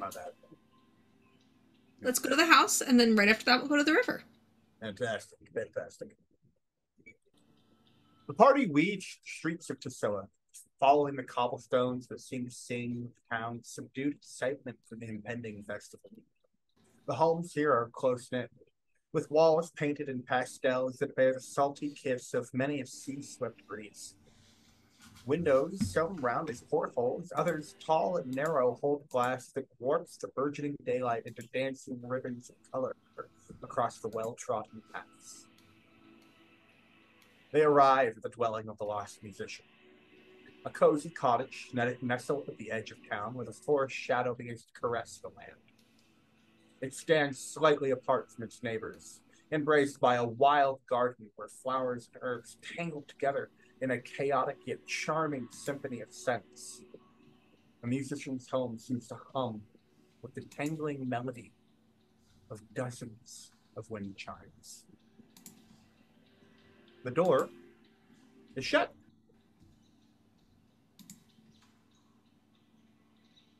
Well, should we go in? Fred said we could. Yeah. Should we knock first? Mm-hmm. Sure. No. I'll come up. Knock. Yeah. I'll rap on the door. After a moment, you're fairly certain nobody will be coming in. So. I'll try the door. Is it locked? Opens up. Inside, the home is covered in a mild layer of dust. Instruments are delicately placed along the wall, and there's a painting of him with Thorin above the mantle. When we get inside, I'm going to just sit down in the middle of the floor, and I'm going to bust out my cards, and I'm just going to start kind of like shuffling them and arranging them and get into kind of a meditative state and ritually cast Detect Magic. Okay. That takes 10 minutes. Yep. Anybody doing anything in the meantime? Yeah, I'm looking over the painting and the instruments and just kind of walking. Is it more than one room, or is it just like a one room? Yeah, there's a few rooms, and they seem to connect with each other in an arc in an off the side bedroom. It's a nice house. Yeah, I'm not really touching anything. I'm just kind of giving it a walk around, just to search the place out. Is there a desk or anything? Absolutely. As you enter into one of the rooms, you find a desk. I'll rifle through. Look for a journal. Fantastic. As you rifle through the house and the desk, you do in fact find a book. A book that has about half its pages. The last half have been torn out. As you rummage through in the 10 minutes that it takes Genevieve to cast the ritual, as you rummage through the small book that you found on the desk, you realize that it is a compendium of semi-magical songs. Ooh. Songs meant to perform various rituals around the world or invoke spirits in certain places. Of course, these places are not well defined. Many of these rituals, important secrets for this druidic elf singer, the traveling cast. The last half of the pages, maybe 20 or so, are torn out and are missing.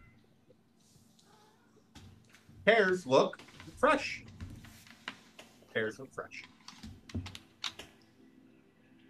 These are not spells to be cast, to be clear. You must be in a certain place and a certain time for these songs to have meaning. in the world. But it is a book of beautiful and ritualistic songs. Genevieve's magical awareness expands as at the end of her ritual, her eyes shut and then open. As they flash, the essence of magic seems to swirl about and reveal themselves to you. On the kitchen table, what looked to be an empty vial has the remnants of a magic potion in it. That potion contained transmutation properties.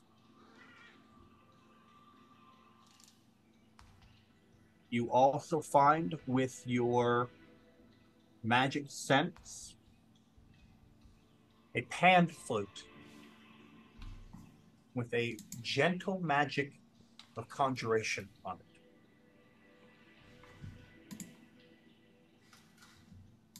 As far as magical things. I want to look around again for maybe like a floorboard that's not, maybe it's supposed to be. Would you guys like to spend 10 to 30 minutes doing a full investigation of the house as a party? I mean, what else are we doing? We might as well spend like an hour. Right? Yes. Yeah, this is the first place we're looking for clues, so. To get as much information as we can. Well, like the book missing the last 20, like we showed That's you guys the book, like maybe he stashed them somewhere or Right. somebody ripped him out for some reason. Any footprint? I'm gonna check for footprints leading up to the desk and away from the desk. Let's take an investigation check. Yeah? You want individual or what do you want? Yeah, as you're searching different areas of this abode, as you search the backyard, it seems like Toji's searching the outside of the house. Xander's searching. If I'm searching the outside, can I do survival to look for tracks and stuff, or is that investigation? Toji's already handling that. I thought you wanted to look for like. Oh yeah, no, okay, I'll look for that. So you want me to do investigation for that? Toji, what are you saying? Well, I was just saying I rolled a 20 for. Whatever. Yeah, you rolled really well. Yeah, Xander, where were you investigating in? Well, Toji was looking for tracks around the desk.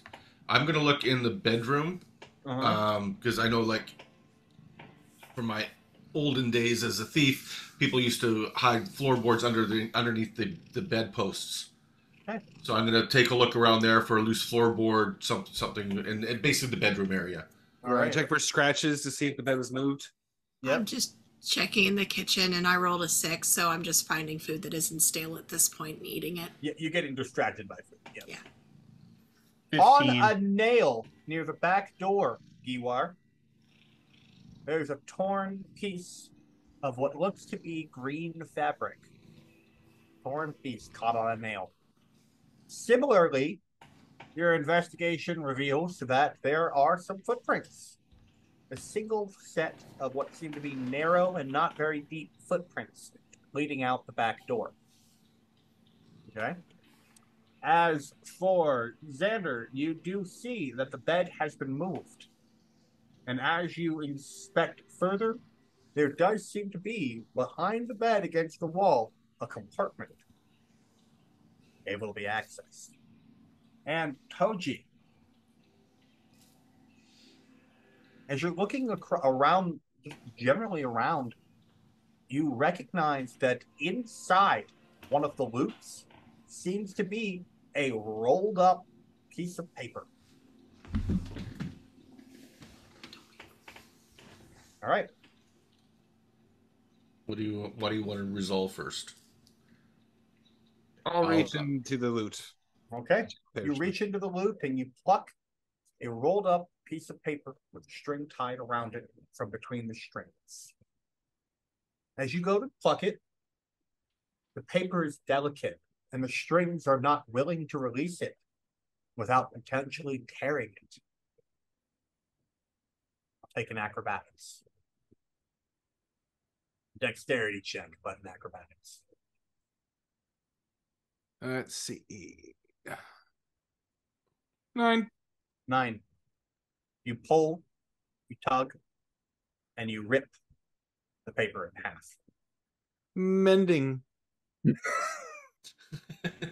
A minute later, you have one solid piece of paper. Hey, I did it. It was a spell scroll that you destroyed. The mending doesn't restore the magic to it. Oh, that's right. Yeah. Mm-hmm. All right. This green cloth, he was leaving in a hurry, or I don't know. But something ripped off of something. Mm-hmm. Gender? I'm gonna take a look for traps around this compartment. Okay. Investigation.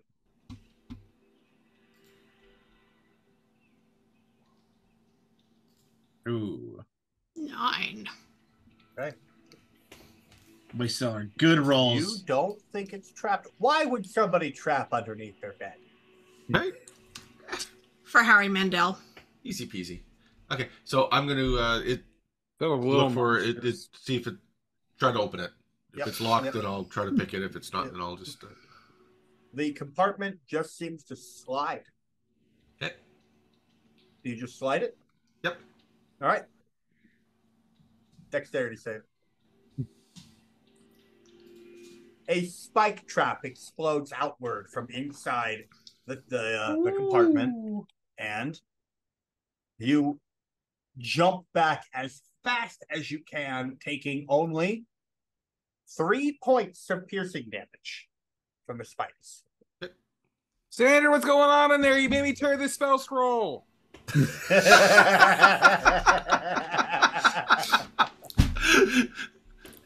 Nothing. All good. All good. Just I found a compartment. Anything else in there? If you tear a spell scroll, doesn't it blow up? No. What'd you think? I mean, I'm still here. You reach into the compartment past the expended trap, and you pull out a bottle with a rolled up piece of paper and a cork in it. Okay. I'm Found guessing you something. smash it. Nope, you read the paper. Is that what you do? I'll try to pull the cork out. Book. You reach in with your 8-year-old girl fingers, and you pull out the piece of paper. Yeah, whichever, or the half-drow female. She might have slender fingers too. You pull out the piece of paper. As you unfurl it, it is a crude map of the local area, of which none of you really understand because you don't know the local landmarks. No, Is there a river? It's a ways away from Port Denali, so The river does seem to be crudely drawn on it, but there's no scale. is there any markings on the map, like an X marks the spot? Like There look is here. an X specifically marked in between what seems to be maybe a bush or a tree and a triangle, so maybe a rock or a mountain. It's not it's clearly drawn in with the idea that the person who drew it knew what it fucking meant. Yeah. Would you like to insight it? Yeah. Okay. Oh. 18. Oh yeah. Sorry, it's not showing up. 18. Yeah. It does seem to direct you somewhere important. It's just vague enough that somebody's definitely trying to hide something. And you hold it up to the sun, and you can read some almost hidden writing. And it says, "To unlock the song of the heart, one must enter the grove where whispers start." One must enter the grove of the heart. One must enter the grove of the heart. Where whispers start. To unlock the song of the heart, Oh right. one must enter the grove where Grove. whispers start. There.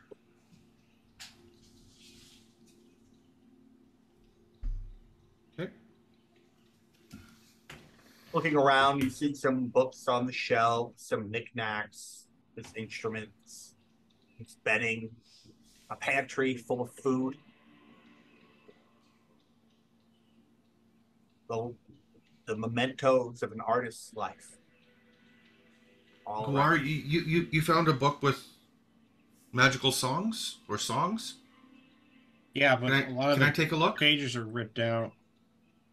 Can I take a look at the ones that are still there? Yeah, I'll hand it to him. I want to see if there's any songs that deal with the heart or whispers or anything flip- related to this note. You flip through the page, and you land on one page that seems to be written the Song of the Heart. But it is incomplete. It's like somebody trying to write it, trying to place the notes, like somebody who's trying to listen to a tune that's barely there in their dream and waking up in the morning and trying to write down what they remember before it fades.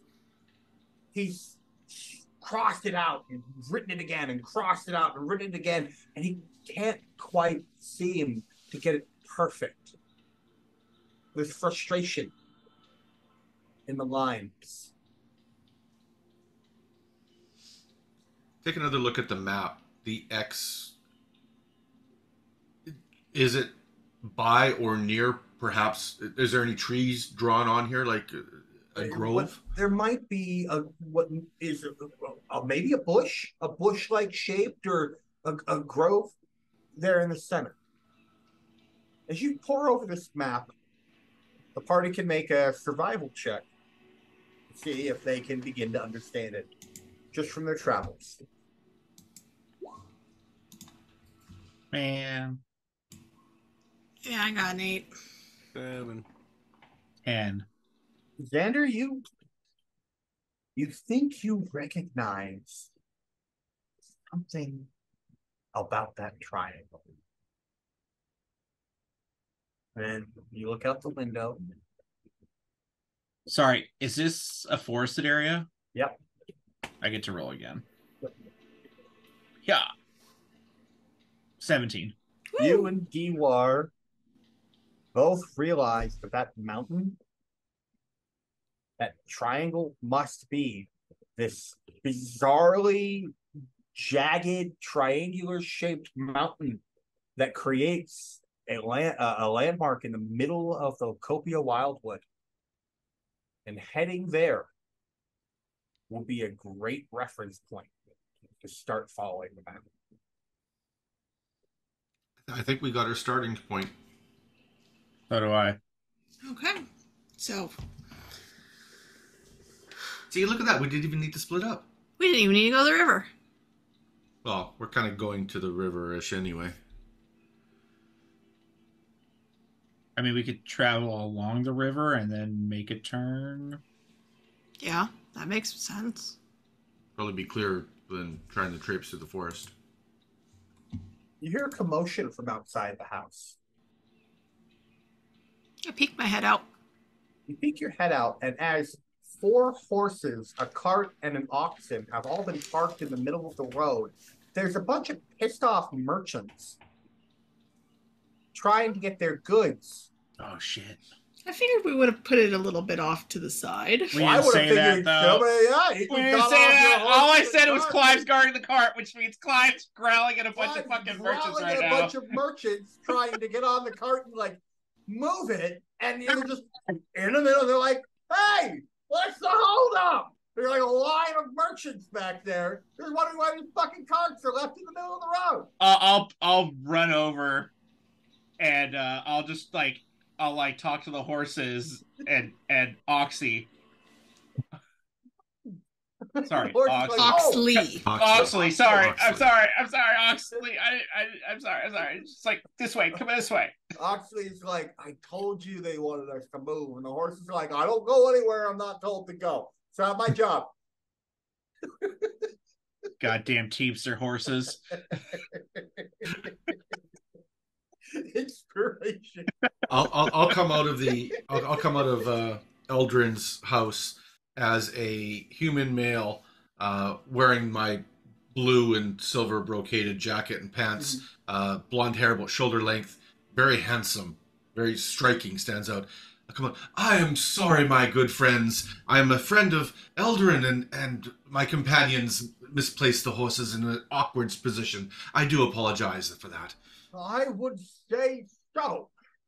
It is of no consequence should you move your horses now. But I'm already moving them. I'm already moving them. Rain snap, hooves pull, and the traffic jam is cleared as the party learns to manage their horses.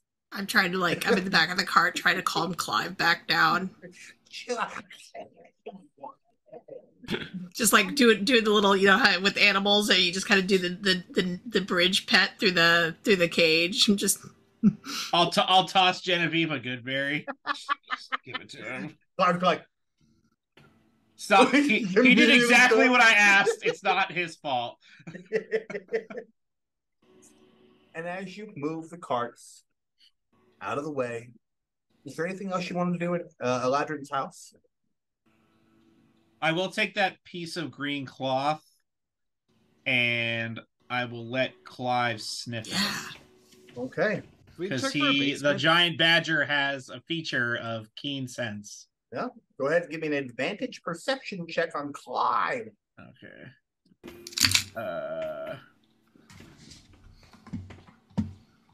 And should we check for a basement? Is that a thing? Oh, your investigation check. He might have a root cellar. Would have revealed a basement. It didn't. Okay. Alfredo's still standing at the threshold, trying to decide whether it's lawful or not to go into a house unbidden or not. Yeah. 5. Right? Yeah. You're like, guys, we don't live here. Why are you guys just invading this guy's home? It's a sanctum. It's like a den or a lair. Clive got a 5 right now. Clive got a 5? Yeah, Clive is super interested in the sausages in the pantry. Yeah. That's fair. Alfredo, we needed to find clues to help the person. It's within good reason. You seem and Fred told us we could. Like flipping through a really well-used book and no, they were dead in that one. What time day is it? Like mid-afternoon or? No, it's still beautifully in the morning. Maybe. It's still in the morning. Yeah, Alfredo is trying to find any justification in his psalms that he can, just flipping through it. Like, oh shit! In that story, they died. In that story, they all died. And that's guys. Every time somebody goes into somebody else's house, they die. It's not good. Well, we can to the tavern, or we just head out. Well, why was he going down? Maybe we can find out why he was going down to the river. Well, to clean and prepare. To cleanse. Cleansing ritual. That's what Fred said. He's going to get naked and bathe in the river. Okay. I feel I say we travel along the river. If we went to the tavern, the only thing that I could think of is ask people that knew him if he ever wore anything with that green fabric. See if that was his or his captors that are looking for something. At any point while we were in the house, would we have actually gone through his wardrobe? Does he have a bunch of different stuff, or does he have a signature color? Different stuff, but he doesn't have anything that matches that ripped fabric. The fabric seems very fine, almost velvety or silk. Ooh, here we go. Does he have shoes or boots? You look through the closet and you find a couple pairs of shoes and boots. Do they match the footprints we found? They don't. His feet are bigger. Yeah. So we're looking for a narrow-footed person who leaves light impressions. Yeah, that's and wears velvety green silky clothing. They were looking for something. All right.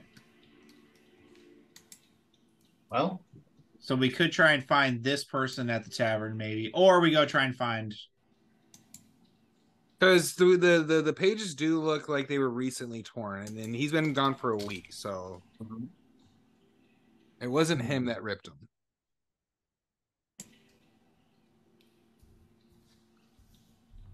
I don't know. Where do we want to go? Group vote. Do we travel along the river or do we go to the tavern? Tavern. I Tavern. vote. Tavern. Sure. Okay. Let's go to the tavern. All right. I'll go as Sebastian, the human male. Pose as a bard, and I'll go posing as a friend of Aladrin, and see if we can find. Ooh, some you can say you're information. gonna have a jam session, and Yes, exactly. I came here for the whatchamacallit, not ritual, but the festival. Festival. And I was due to perform with Aladrin, and yeah, we'll try to get some information out that way. I like it. You enter into the tavern. It's not currently torch lit as the sunlight filters in through the eaves of the rafters and the windows. Dust motes gently float through the air. There's a handful of people in here. Most of them seem to be working or preparing for the later rushes of the day, or perhaps the tourists that might come with the festival. Of course, that being a few days off, we haven't really hit the peak of population.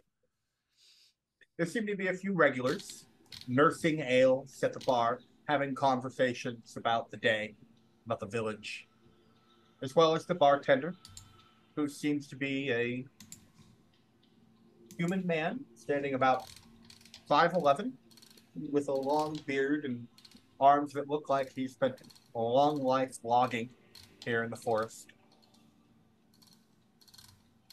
He eyes you as the whole party comes in and smiles, thinking that this might be a good day for him. I walk in through the door. Friends! Today is your lucky day. Is it now? Sebastian, the well-known bard, is here. Friend of Aladrin. Oh, it's been getting quite boring around here. We need some music. What do you say, gents? The crowd murmurs. Well, please, let me entertain you. And I'll pull out my violin and start playing. Performance check? That's what bards do. And I rolled a 2. I'm definitely playing into the part where I haven't learned how to do this yet. And he says, "Oh, I'm not sure where you hail from, but that shit." Yes. Well, Eldrin had promised to show me some new songs and new tips, but he seems to be absent. Oh, that is the talk of the town right now. We're wondering what we're going to do about the festival. It's a shame we don't have anyone to go find him. Is there anyone that can replace him? I'm going to make an insight check on that, looking for somebody to find them, see if they're actually looking. Right. Wait, we're looking for them. Yeah, I thought they needed someone to look for him. Yeah, but I want to actually see if he actually wants somebody to find him. Oh, okay. He doesn't seem to like Eldrin that much. Eldrin that much. See. Eldrin. He says, it's a shame. He seems to think he was annoying. Is there anyone who can replace him though? Unfortunately, not that I'm aware. Although there's some reports that the circus headed this way, and maybe there's a troubadour in there who can sing a mighty fine tune. Hopefully it'll be enough to appease the river. And what happens if the river's not appeased? No fish. Do you know of anybody who would want that? Well, I could think that I guess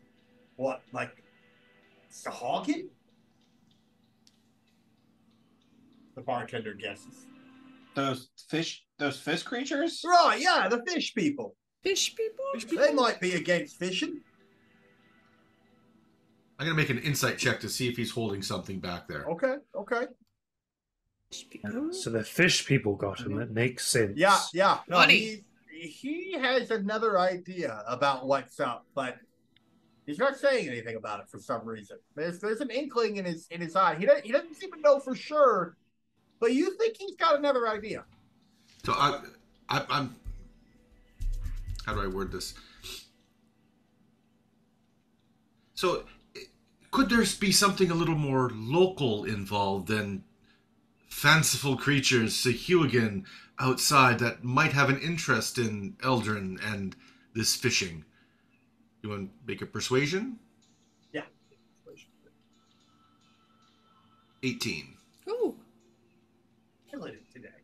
Killing it. He says, I don't think they're responsible, but there's a grove of druids out in the wildwood. And they tend to be on the side of this forest spirit. Want to see it flourish and grow.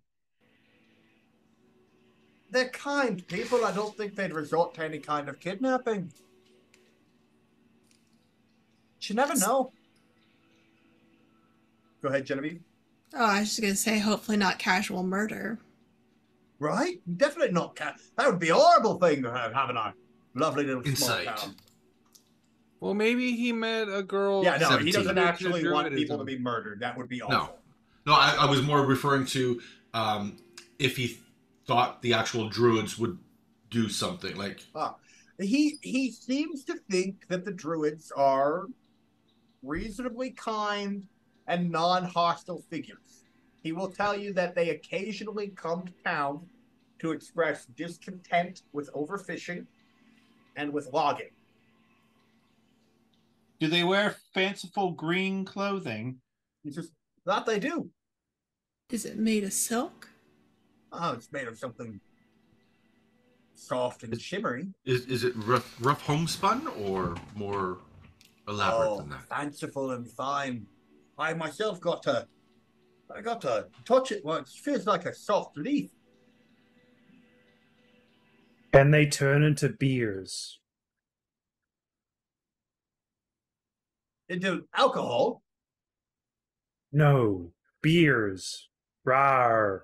Bears? Oh, Bears. oh! I think he's only ever seen the word written.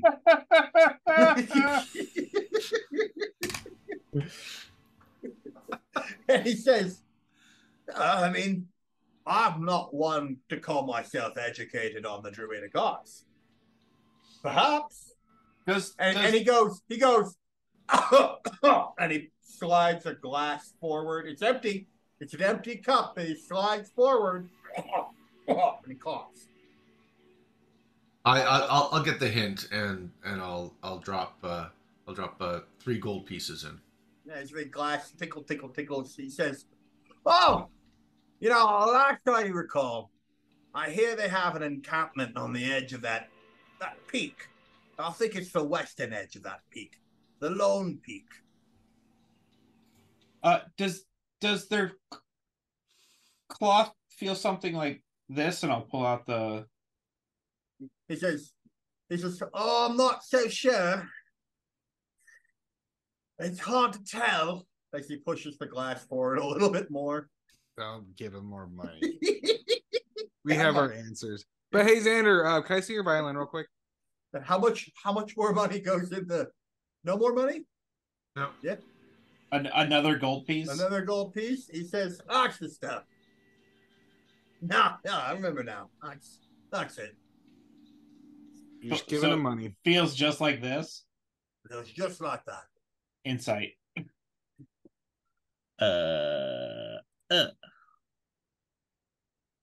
Did it do it? Did I press it? Yep. There we go. Go, it's coming. 14. Yeah. He seems to want help Okay. for the price. Yeah. The bartender picks. Oh, sorry. Go ahead. Xander, can I see your violin there? Sure. I just want to make a few adjustments, if I could. It's a very sensitive musical instrument. Just be careful. I won't break it. I'm gonna tinker with it while you guys are all talking to him. Okay.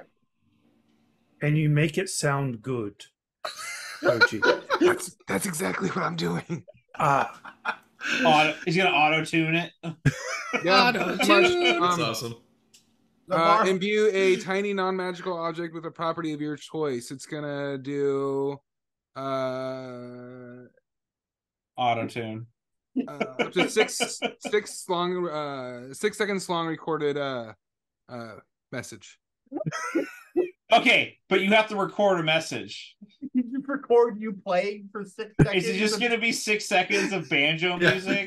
Just on loop. Oh, never mind. It's a non-verbal sound static visual effect. Non-verbal, so you have to get somebody else who plays better. Yeah, And it's only 6 seconds. So I just played that on a loop. It's 6 seconds on repeat. I'm a loop tracker now, right? Those loopers. You're a DJ. Just in case you've had a little too much to drink and can't play. No, but seriously though, You can play for 6 seconds. I can loop that. It doesn't have to come through my strings. So if we got somebody to play the drums, Alfredo, I could have that beat going, and that could be my backup beat, and that could just be on a loop, and then I could have the violin go, just like they do with looping now. Mm-hmm. Is that how you think my drums sound? Do. I can see Aaron now being like, all right, do this at disadvantage because you always have no idea what you're doing. Well, I say we head out and try to find your good friend Eldrin for you. Take your time. Well, you want him back for the ritual, don't you? I mean, I could go to Port Tamale to get fish. Wow. Damn. He doesn't like letters. That's some strong dislike. It's not a short trip, so yeah. Oh, and Xander, I can do this to 3 different instruments. So if we find another one, we could loop another thing in there. Well, Eldrin had a whole bunch of instruments back there, so I could play them all for you. You could record my beautiful playing, and I could have like a band with me. Yeah, there's literally every non-magical instrument in the game back in that house. Bagpipes. Yeah, Cool. every one of them. Okay. Well, let's That's make where we our are. way to the peak. As the party sets their sights on that bizarrely jutting mountain, they wonder exactly what these druids have to do. This is the disappearance of Thorin's associate, an apprentice. As they move their mounts, their horses, their ox, their wagon down the narrow road that winds its way into Copia Wildwood, the scene fades. And we will find out what happens next week. It's definitely the Gregs. Yeah, they're fucking up to something. The Gregs are building the druid camp right now, so They all dress up as druids. Thank you, our lovely viewers, for coming to another Idle Mimic presentation. Thank you for being here for the start of my Circus Road campaign that I've been working on for some time. Presentation, you make it sound like a slideshow. I hope yeah, stick it's not a around with slideshow; it's a us PowerPoint and presentation. You like and subscribe to the channel, and we'll see you next week. Star Wipe. Bye. Bye. Star Wipe. Right, Matthew Perry.